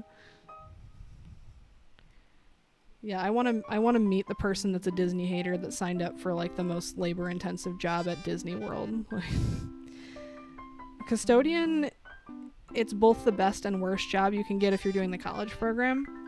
It's the worst because if you're on bathroom duty, it really sucks, like I said. But it's the best because if you have trash duty and like there's nothing going on, you have free reign of the park. I don't know how it is now. I should ask. I have a family member who actually is a custodian right now at Disney World. I should ask her how different it is, because oh my gosh, what did I mess up? Oh, this isn't a clipping mask anymore. There we go. Back in my day, they kind of didn't care where you were at or what you were doing as long as you got your tasks done on time. Like, you would have some custodians that would like take it to the next level, and they would just walk over to another park. Like Epcot, you can walk to Hollywood Studios. They would just go hang out at another park for a few hours and then come back. If it was a real slow, low capacity day, they would just kind of chill out in the other park and chit chat with their friends over there and then come back. I didn't do that because I was afraid of getting fired, but a lot of people did that and got away with it. So, and then I wish, my one regret from the entire Disney College program is I had a friend there. I'll tell another story about this person later because there's another cool story here. I had a friend named Curtis who was another custodian, and he was a big Epcot fan. I didn't know anything about Epcot until I started working there, so I started Googling like the history of Epcot and stuff, and now I'm a big Epcot freak. I love Figment. I love all the Epcot history and lore, but he was ahead of the curve on that. He wanted to work at Epcot specifically because he's like a big Epcot head, but he knew all the workarounds and ways to walk and stuff. So like at the Imagination Pavilion, which is where the Figment ride is now, there used to be an area where you could like take family photos. It was like sponsored by Kodak, and they had like a rainbow tunnel and like that. All that stuff's defunct now. There's nothing up there. I don't think even now there's anything up there, but there wasn't when I worked up there in 2011. Do I believe in the Figment conspiracy? Could you elaborate on that? I'm not sure. But Curtis knew a way to somehow go up this flight of stairs in this defunct area and get a view of the fireworks from the roof of the Imagination Pavilion. And he invited me to watch the fireworks with him one time, but we were both on the clock. And I was like so terrified of getting fired from like this minimum wage Disney job because I didn't want to mess it up, that I said no. And now I really, really wish I had, because that would have been so cool to tell all the like Epcot fans on like Disney YouTube, like, yeah, I got to see the fireworks from the Imagination Pavilion. But I can flex this. And this was with a different coworker. I can't remember his name for the life of me. But we were both assigned to the Wonders of Life Pavilion, which now they're retheming it to be like Wreck-It Ralph Playground Pavilion or whatever. I don't know if they're still doing that actually, but they were. But when I was there, it was a completely defunct pavilion that they only had open for the Food and Wine Festival to do like cooking demonstrations in. And that was the best work assignment to get because nobody went in there. So if you got assigned there to the bathrooms, you cleaned them like once a day and you were good and you just did nothing all day. It was awesome. And then on top of that, they would do cooking demos and there would be leftovers in the fridge and you were allowed to eat them. And I wasn't vegan at the time, so I was eating like filet mignon and like garlic roast potatoes and like I was eating good every time I got assigned to the Wonders Pavilion. And then the best thing about the Wonders Pavilion is because you're unsupervised and you have absolutely nothing to do, you can do some urban exploration because at the time they had not cleared out all the old stuff from the old attractions from the 80s. So I got to see Buzzy before he got stolen. I saw him in the flesh. I saw him with my own two eyes. We walked into where the old, they didn't have the vehicles in there. I don't think it was just empty, but the room where they did the like Body Wars ride, the motion sim ride, it was all pitch black except for like little faint purple backstage lighting. You could barely see. So we had our cell phone flashlights on and we're just looking around, trying not to trip and fall. And they have like, there's like big holes in the ground and stuff. So we're trying not to get injured on the job and then get fired for screwing around backstage. And then he shows me, he's like, this is where Cranium Command was. I had never heard any of this stuff because I didn't know the Epcot lore really. But he's like, check this out. And there's the two big eye-shaped screens are still illuminated, so it looked really creepy in there. There was like a faint purple light coming through the like eye-shaped screens. And then there's Buzzy. And Buzzy looked terrifying. He was up on his little perch. He had all his clothes on. Nobody had stolen anything off him or anything. This was 2011, so this is before any thieves came and messed up Buzzy. But he had one eye closed and the other one half open. I can't do it with my own face, or I would. But it was terrifying. And he's only illuminated by these giant eye-shaped screens behind him. So that was like horror. And I tried taking photos, but I had the world's worst phone at the time. I had an LG Chocolate, like the slide up. It was terrible. And I tried taking pictures, but it was so dim in there, even with the purple lighting, like I just couldn't get any pictures. And then I was also scared of getting fired, so it's like but I can tell all the Disney heads that I got to see Buzzy before he was stolen. And that's a true story. So I get that flex, but I do regret not going to view the fireworks from the Imagination Pavilion when I had the chance.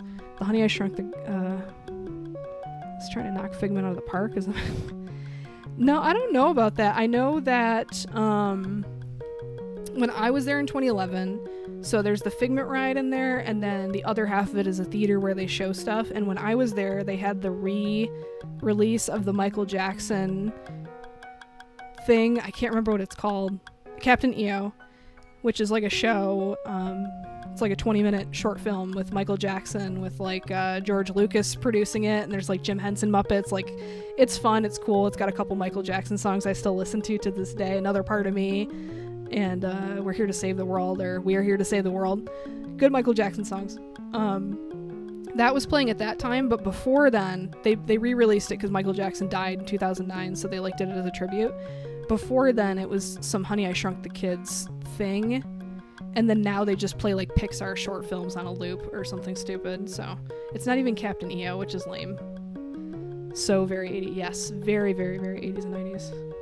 And they had the original, like, the pre-show, the film they play while you're waiting to get into the theater.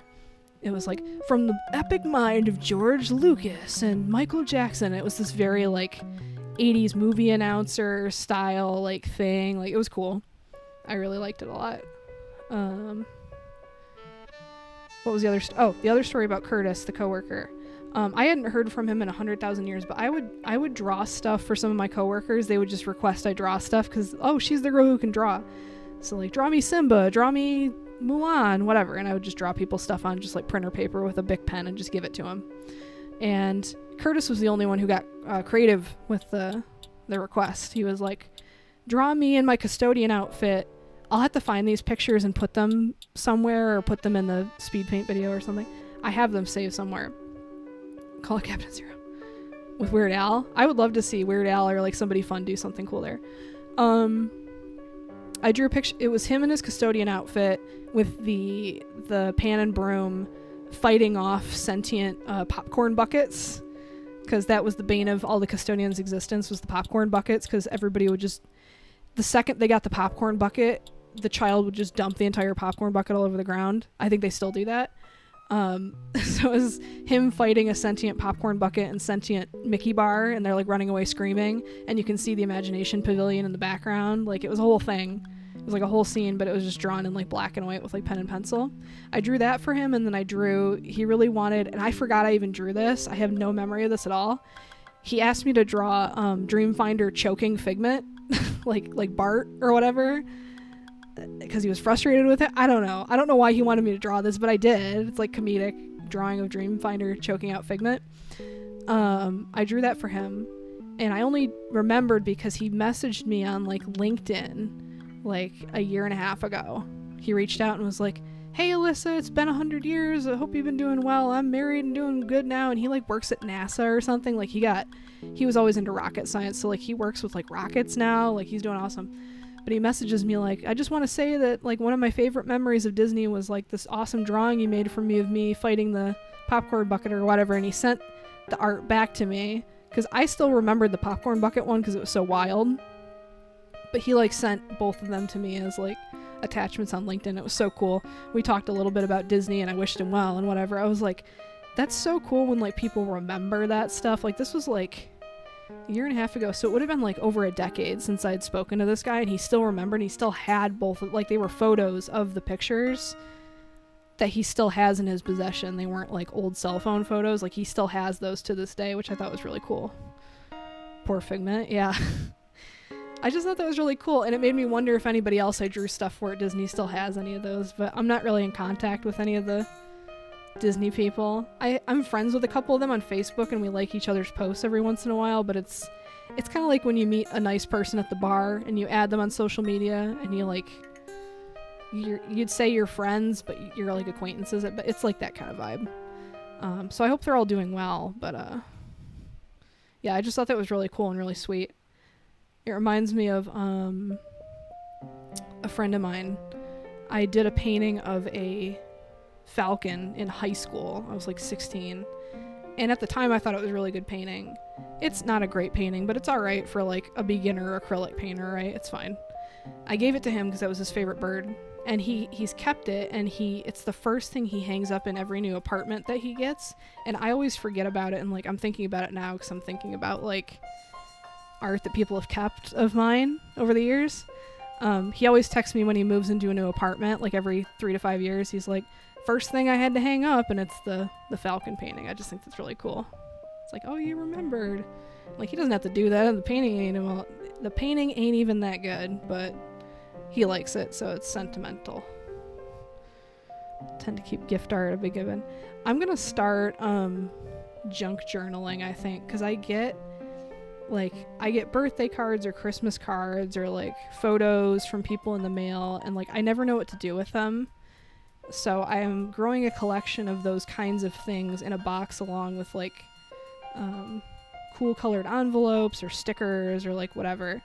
And when I have a big enough collection of stuff amassed, I'm gonna make a big fun junk journal out of it or something.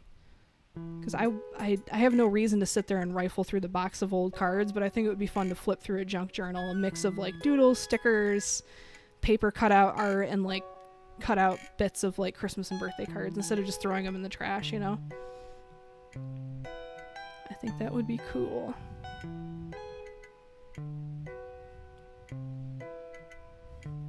It's gonna be dead air for a second while my brain figures out what I'm trying to do. I feel like I'm just yapping, but I guess that's what a stream is, huh?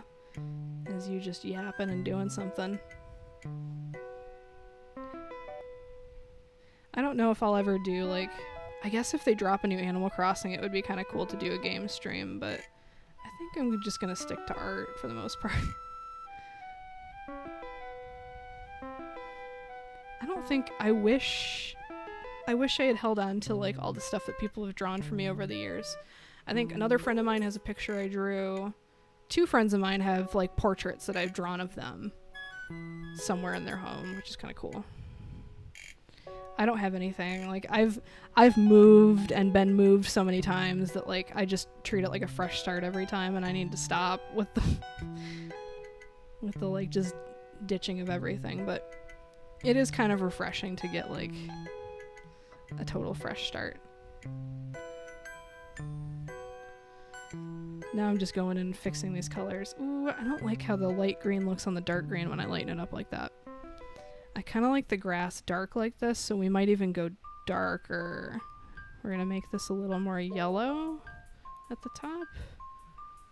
So I don't want too much sunlight hitting it or anything. So my inspiration... Paying off Nook. Yeah, speedrun paying off Nook. That'd be kind of fun. I would do like I'd demolish my island for the 80th time and start over. Like, I might do something like that one day. But I'm hoping a new Animal Crossing game will drop before I get the desire to do that. Oh, Dad. My dad's watching now. Hi, Dad. Hope you're doing well. It's like, I think it's fun that people I know are watching. It's also kind of intimidating. You kind of want it to be all strangers, but, you know, it's not like I'm saying or doing anything inappropriate, so I guess it doesn't matter. It is fun when it's, I know, not strangers, online people, I guess. Online people and new online people, you know? Horror mystery theme. I do love a good horror island. That's fun. And that's something I haven't done before. I've done like tropical. I've done like a birthday themed island where I tried making like my own version of Chuck E. Cheese. Read out the Hopper and Drake question. Aw. So I love that too. That's so sweet that you kept that as your background. And somebody on Twitter tagged me like a couple days ago that they bought stickers of a couple of villagers from my Redbubble forever ago, and they've kept them on their laptop this whole time. I thought that was really cute too. I love that. It's heartwarming. And I feel bad because the Redbubble is like, I'd say like 20% of those character listings are probably down now. They keep getting DMCA'd, and like I don't want to fight it because it is copyrighted art, like whatever, and I don't want to re-upload it, so it's just, if your favorite villager is still left standing, go get you a sticker or something, but I get orders so infrequently, it's not worth it for me to like keep it up to date or battle the DMCA or whatever. So I just, what's up there is up there, and I'm not gonna fight it. Busy chasing Bean anyway. Yeah. She is busy.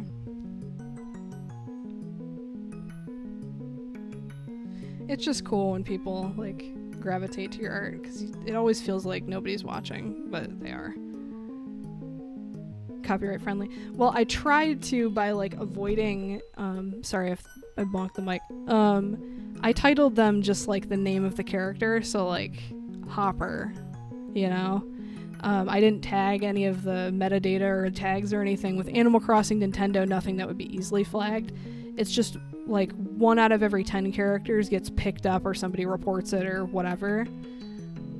Ludwig the Moose, the deer with the babies. I am still proud of the giant bass I painted for school that I gave to my dad. It's like this like 7-foot long huge hunk of like raw wood that I just did this giant acrylic painting of like a close-up of a bass.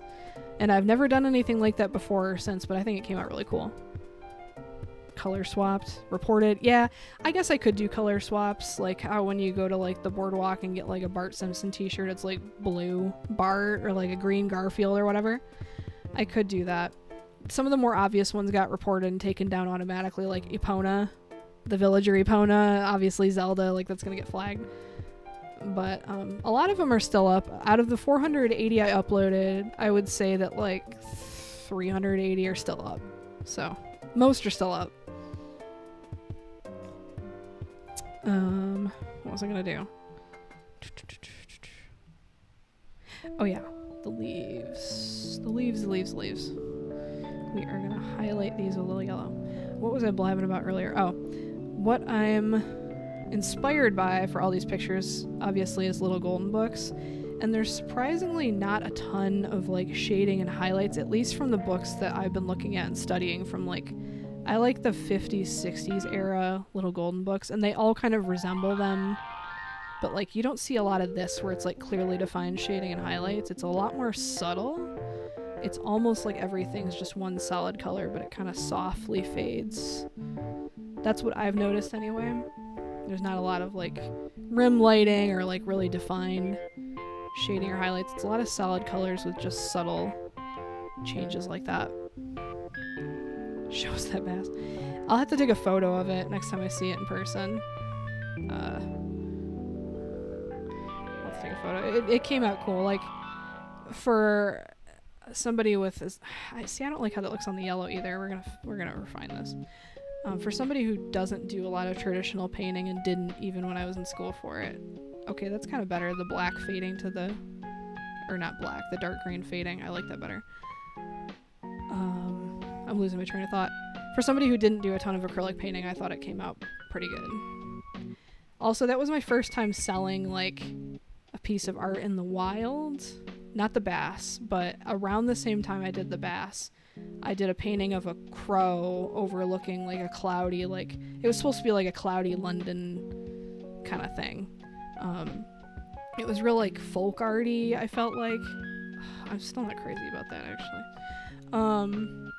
It was kind of folk arty and like simplified, and I don't know how to explain it. I wish I had a photo of it, but somebody came into the classroom that was like a teacher's friend or something, and he saw it and he's like, I want that, how much? I'm like, I don't know, like $75. Mind you, this was like a big painting and I didn't know how to price stuff. My teacher's like, don't take less than $300 for that. And he's like, how's 4? I was like, yeah, I'll take $400. I thought I was gonna walk out of here with 75. So he gave me $400 cash for it right on the spot, so that was cool. That was my first time just like selling a physical thing in person. Obviously I got a good grade for it, but I wasn't even like done painting it. I was like almost done. I was putting finishing touches on it. He's just like, hey, I want that. I'm like, okay, you can have it. He picked it up the next day, I think, but gave me cash for it that day. It was cool. But other than that, I haven't done a ton of, see, that blends into the, okay, I know what I'm gonna do, I think. Where it gets dark near the bottom, I think I'm gonna lighten up the top of the hill. underneath so that you can actually see what the heck's going on. Do I want the shadow? Yeah, we're gonna keep it.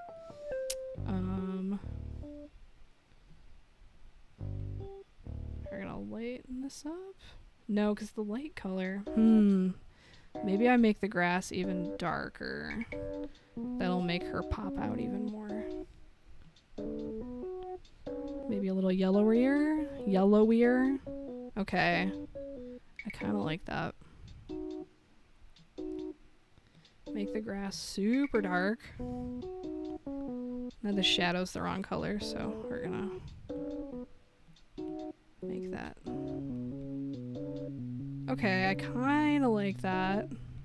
The super dark grass. I might change it again for the 100th time, but we're gonna rock with the dark grass for now. I kind of like that, actually. And then lighten up these leaves a little bit. You know what? We're gonna group all these together. And we're gonna move this flower down a little bit, because I don't like how the left leaf is like almost the same curve as the hill it needs to be. I think that's a little better, and then move this over here. I think that's alright. Now, I will say the worst thing about Procreate is the transform tool is absolutely atrocious. Like, it ruined... I've changed it from bilinear to nearest neighbor to bicubic. It all stinks. So, like, if I make this really big, it's gonna... See how blurry that is? It's horrible, and no matter what setting... Let me try nearest neighbor. Still blurry. I don't know why the transform tool is this bad. I don't know why they do that like that, but... So I do have to make things the right size the first time, but I can move their location. Then the same thing if I rotate it, so I gotta kind of get the rotation of stuff right the first time. Or be willing to redraw stuff after I move it. See, now this needs to be lighter here, because you can't really see it. And you know, I kind of want... I was gonna say, I kind of want these leaf shapes to be different, but I kind of like them actually. They're a little wonky, but in a good way. I like that.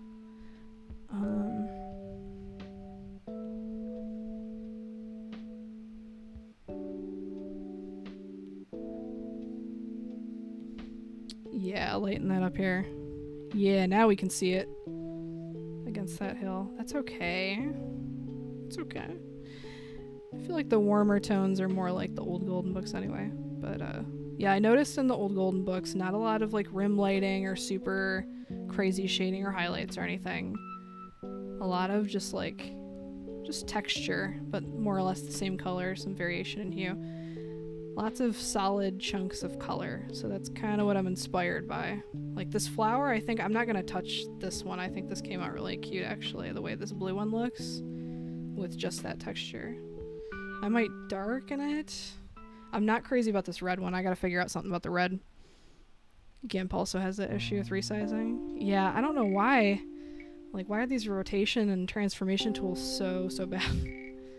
I don't get it. We're gonna move this butterfly. Hold on. Move the whole group. We're just gonna scooch it down a little bit. I'm just tapping the screen with my... Wait a second. Why is that not on top of his head? Her head. Okay, we're gonna do something. We're gonna move just this to on top of the head. And same thing with this bottom piece. Move that right here. And then group them bad boys together. It's already a group within a group, but don't matter. There we go. Just kissing the top of Molly's little head. That's better. That's cute. I'm happy with that. Alright, the yellow and the red flower need to be changed, for sure. The blue I'm kind of liking the way it is. But the yellow and the red are heinous. Let's fix them. Okay, alpha lock. Let's play with... Okay, I'm not crazy about the neon green. I want more of like the same color as her foot. But that's way too much variation in hue. Let's fix this. Let's make this warmer hue variation and only a little bit. Let's see if that fixes it. Still kind of neon, but it's better. Maybe if I try less saturated. Disney Princess Molly. She is a little Disney princess.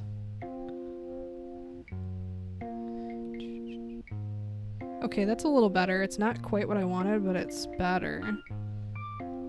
It's just the bright green is kind of screwing with me, I think. Okay, maybe we'll get a base of this different texture, and then we're gonna paint regular with the butter yellow on top. Let's do a layer on top and clipping mask to that. And we're gonna mess with some layer settings and see what magic we can do, because I want some of that texture and goodness from the Stickman brush, but I don't want necessarily that color variation, so let's see what we can do. Okay, just doing that, just normal, lowering the opacity, that's a lot closer to what I'm looking for. That's cool. Might leave that as is for right now. We're gonna change the shape of the bottom of this though. It's a little wonky and not in a cute way. Like this little extra stuff is like not it. I want a little more grit and grunge on the edges of things. Just going in with my eraser with that dry ink brush that I love.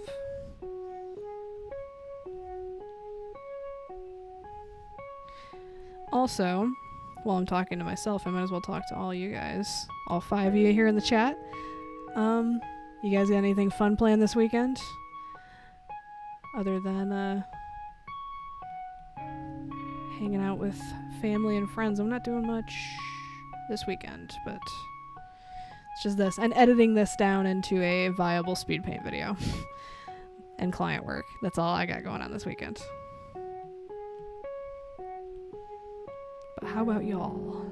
And we're gonna do something similar with this red flower, because that's not it. That's not the vibe. We want something similar to the red on the book. The flower's going through a grunge phase. Yeah, this red flower, not for this piece. Already, just doing that looks better than what it was before. Still a little too vibrant, so we're gonna tone that down with another overlay layer like we did with the yellow, but so I wanted a little more muted than that like fuchsia, but that's already better than what it was. That's kind of cool. I want a little more texture. Okay. Alright, that's okay. Now we're gonna do the same thing we did. That's okay. Jason Bean. Work mostly. So a very exciting weekend for all of us in chat. That's great. Now Molly, I think the little mark on her head is just a darker shade of brown. I'm gonna Google this real quick, so don't mind me. What's she reading? My headcanon is that she's reading a book that is just a picture of an apple with the word apple. Hence the question marks. That's what she's reading. Molly Animal Crossing. Let's see, images.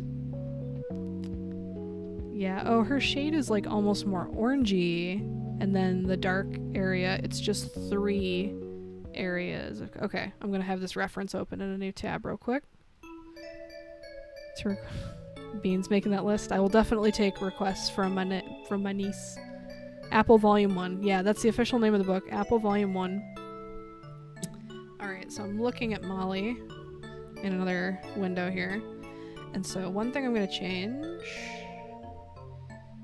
is I want to warm this up and make it a little more orangey near where this okay, that's already looking better.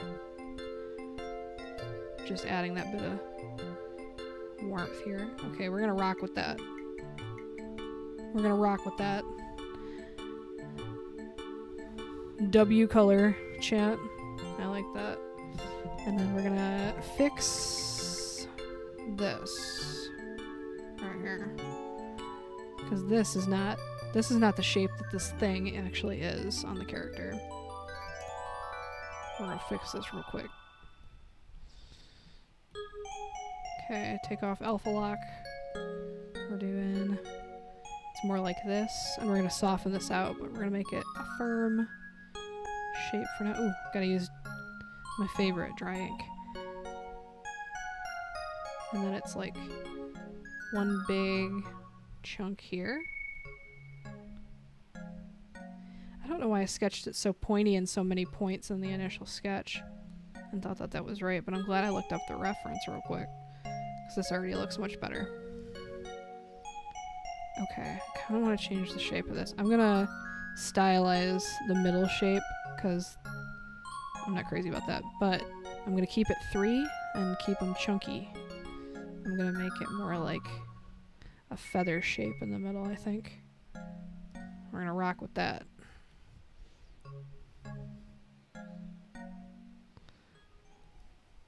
Alright, let me move this so I can see the chat. Sounds heavy. A classic novel. You get it. It's heavy reading for an Animal Crossing character. Is that looking at my life through windows? Yes. I have opened a new Safari window on my MacBook. You guys, I upgraded just so I could stream. Hold on, getting comfier. I was rocking a MacBook Pro 2016. It was the last MacBook Pro that they made before they did the Apple chips. And it was starting to sound like an airplane taking off when I used it for stuff, so I was like, time to upgrade. And I went from having a 720p webcam to having the full 1080, baby. And I still only have a little teeny circle, because one thing I didn't like about YouTube videos is I would get incredibly self-conscious about my appearance in videos to a degree that nobody else in the world would ever care about except for me. And so I'm like, if I'm going to show my face again on stream, which I like streams where you can see the person or a PNG tuber or something, like I don't watch art streams where it's just the art. Personally, I like seeing the artist, either their real face or a representation of them. So I'm like, if I'm going to do this thing where I have my face on screen, it's going to be small and it's going to be in a little circle and I'm going to have nice warm lighting on me and it's going to be perfect. So it's 1080p, it's not 4K. You'll never catch me with a 4K webcam. Nobody needs to see all that definition in somebody's face, in my opinion. If you can count the pores on my face, we ain't doing it. It was kind of fun when I did a test stream when I was thinking about streaming when I still had the old computer. It was kind of like retro looking because it was the webcam so bad on the old MacBook. It was kind of old school. It had a very old YouTube vibe to it. That could have worked for its own aesthetic, but I like this better. Here's the book. I wanted to darken this book a little or lighten the ooh, maybe I'll just lighten the hand first and see where that gets me. Okay, already better. Maybe fade it into this like cocoa brown at the bottom.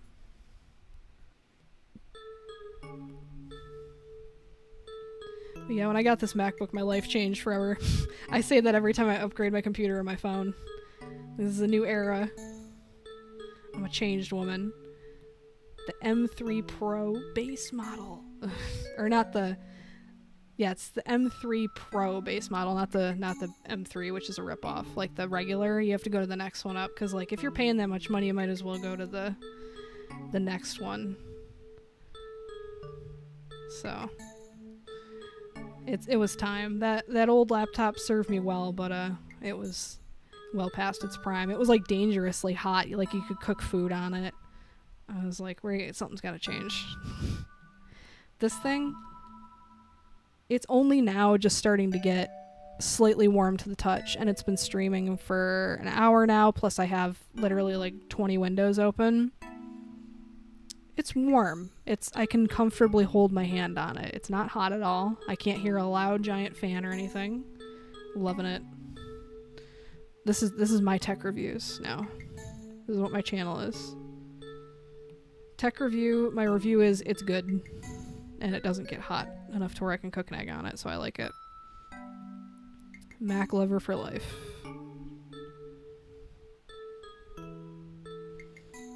Alright.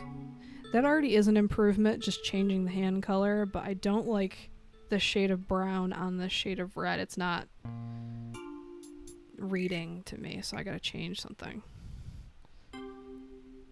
This is my color theory, by the way, is I just change the colors until they look good. There's no knowledge going into this. I'm using as much brain energy as Molly is when I do colors. Maybe if I no, I gotta make it darker. All I know is light colors look better on dark colors and vice versa for contrast. For different values and whatever. This is the level of commentary you're getting. Is color don't look good, try different color. Hey, good night. Take care. And I will see you in the comment section of the speed paint I put together of this later. So take care. Hope you have a good rest of your night and a good weekend. I'm thinking of designating Mondays or Sundays, depending on what day is less busy for me this weekend. Probably Monday. Setting aside Monday to do the editing of the live stream into some kind of coherent video, and then drop it on Thursday, and then I live stream Friday. And I'd like to get into live streaming Wednesday and Friday, but I can't stick to anything, as anybody who's followed my channel knows. I have like one video a year at this point. So we're gonna do once a week, because that's like doable. And then as I get better at it and more confident and whatever, maybe I'll do 2-3 times a week, but that's a later goal. We're just gonna do once a week and one edited video a week, and then if I get real inspired, I'll make like TikTok, Instagram reel type content out of it too. That would be the smart thing to do, but I don't know how much desire I'll have to do that. We'll see when I get to it. Alright, it's 9 o'clock now. I've been going at this for 2 hours. I think I'm going to call it at 9:30 Eastern, 8:30 Central, 6:30 Pacific. I think I want to call it there. So I think I've made pretty good progress on this. I wouldn't say it's done, but like, it's getting there. You know what would help too is I'm going to add on top of everything a nice texture layer. I'm just going to do a nice warm orange with some, oh wait, even easier, noise. Just add a bunch of fuzz, and then I'm going to alpha lock that and paint the whole layer kind of orangish, pinkish, and then put that on top and see how that looks. Orangish, pinkish. Alright, let's see how that looks on overlay or something. Okay, a little too orange. That warms it up though quite a bit. Just even like that. That's kind of cute. Even that. That's kind of sweet. It's like sunset. It's like golden hour. It's kind of fun. We're going to do that. We're going to turn it off for now and turn it back on at the end. But I like that with that on. It's not going to match the exact color of my stream background or whatever, but it doesn't have to. It's a standalone piece. I think that adds a lot of warmth and joy to it. I was just color picking from like an old little golden book image or something. Warm and toasty, you get it. Yeah, it toasts it right up. But it affects the colors underneath, so I'm going to turn it off for now, and then turn it back on later. I'm still not satisfied with the colors of the leaves and stuff, so I'm going to mess around with those a little bit more right now. Maybe just smoothing it out and making the... I feel like there's too much of a transition in color. It's like too obvious. We want it a little more subtle than that. And then do something different over here. Maybe a little more yellow on this one. Yeah, that's okay. Are the grass blades on the same layer? Yeah. Okay. Time to watch Ice Age. Okay. Bye-bye, Bean. I'll be off here shortly anyway, so you're not going to miss much. And it'll get edited down into a speed paint video, and then I'll probably leave the live stream up on my channel. Squished resolution and everything, I'm just going to leave it up. It can be a fun thing to look back on when I'm like, okay, I actually figured out how to stream for real this time. But as far as technical difficulties go, it's not the worst one to have, it's just kind of frustrating. But I'll figure it out. Bye, Bean. Bye, sister. Bye, Dad. Have a good weekend.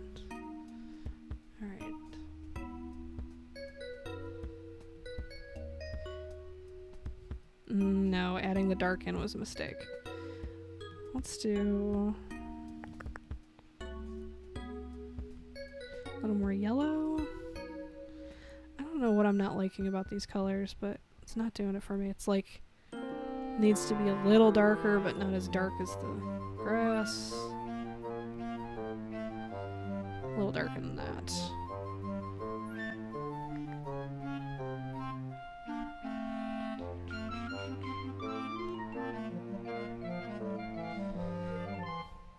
I think 9:30 for tonight, and then in the future I want to do more like 3-4 hour streams, so like 10, 10:30, 11, whatever.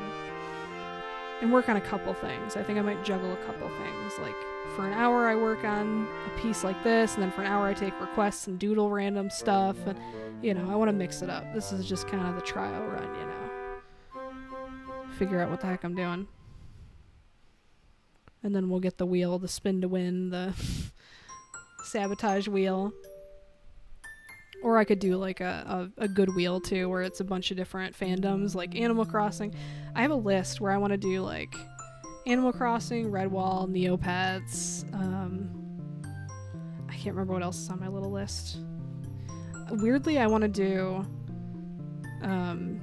there's like this horror game. I don't even play games. I just get YouTube recs for Let's Plays and stuff. Shipwrecked 64. I guess it's a horror game, but kids play horror games. They play Five Nights at Freddy's and stuff.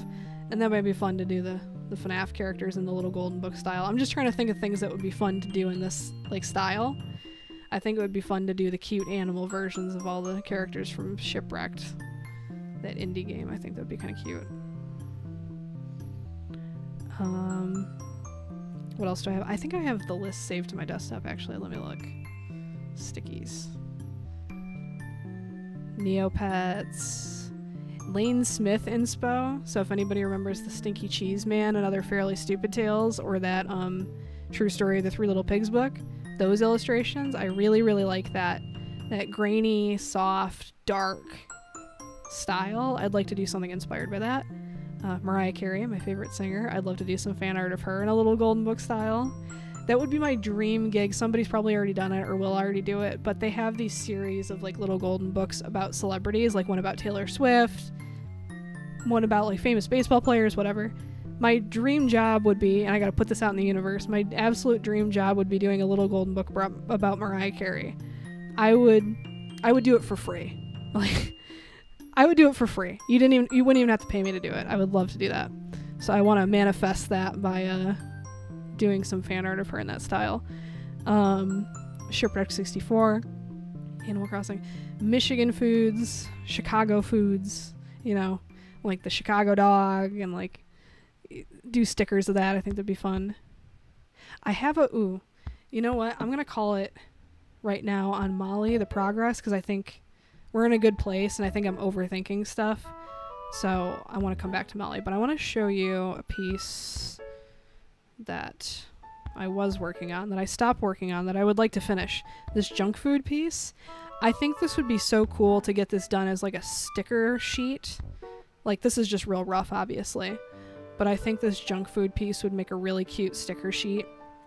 And I don't know how I'd split it up, like if each individual little nacho chip would be its own sticker, or if all three would be one. Like, I have to put more thought into that.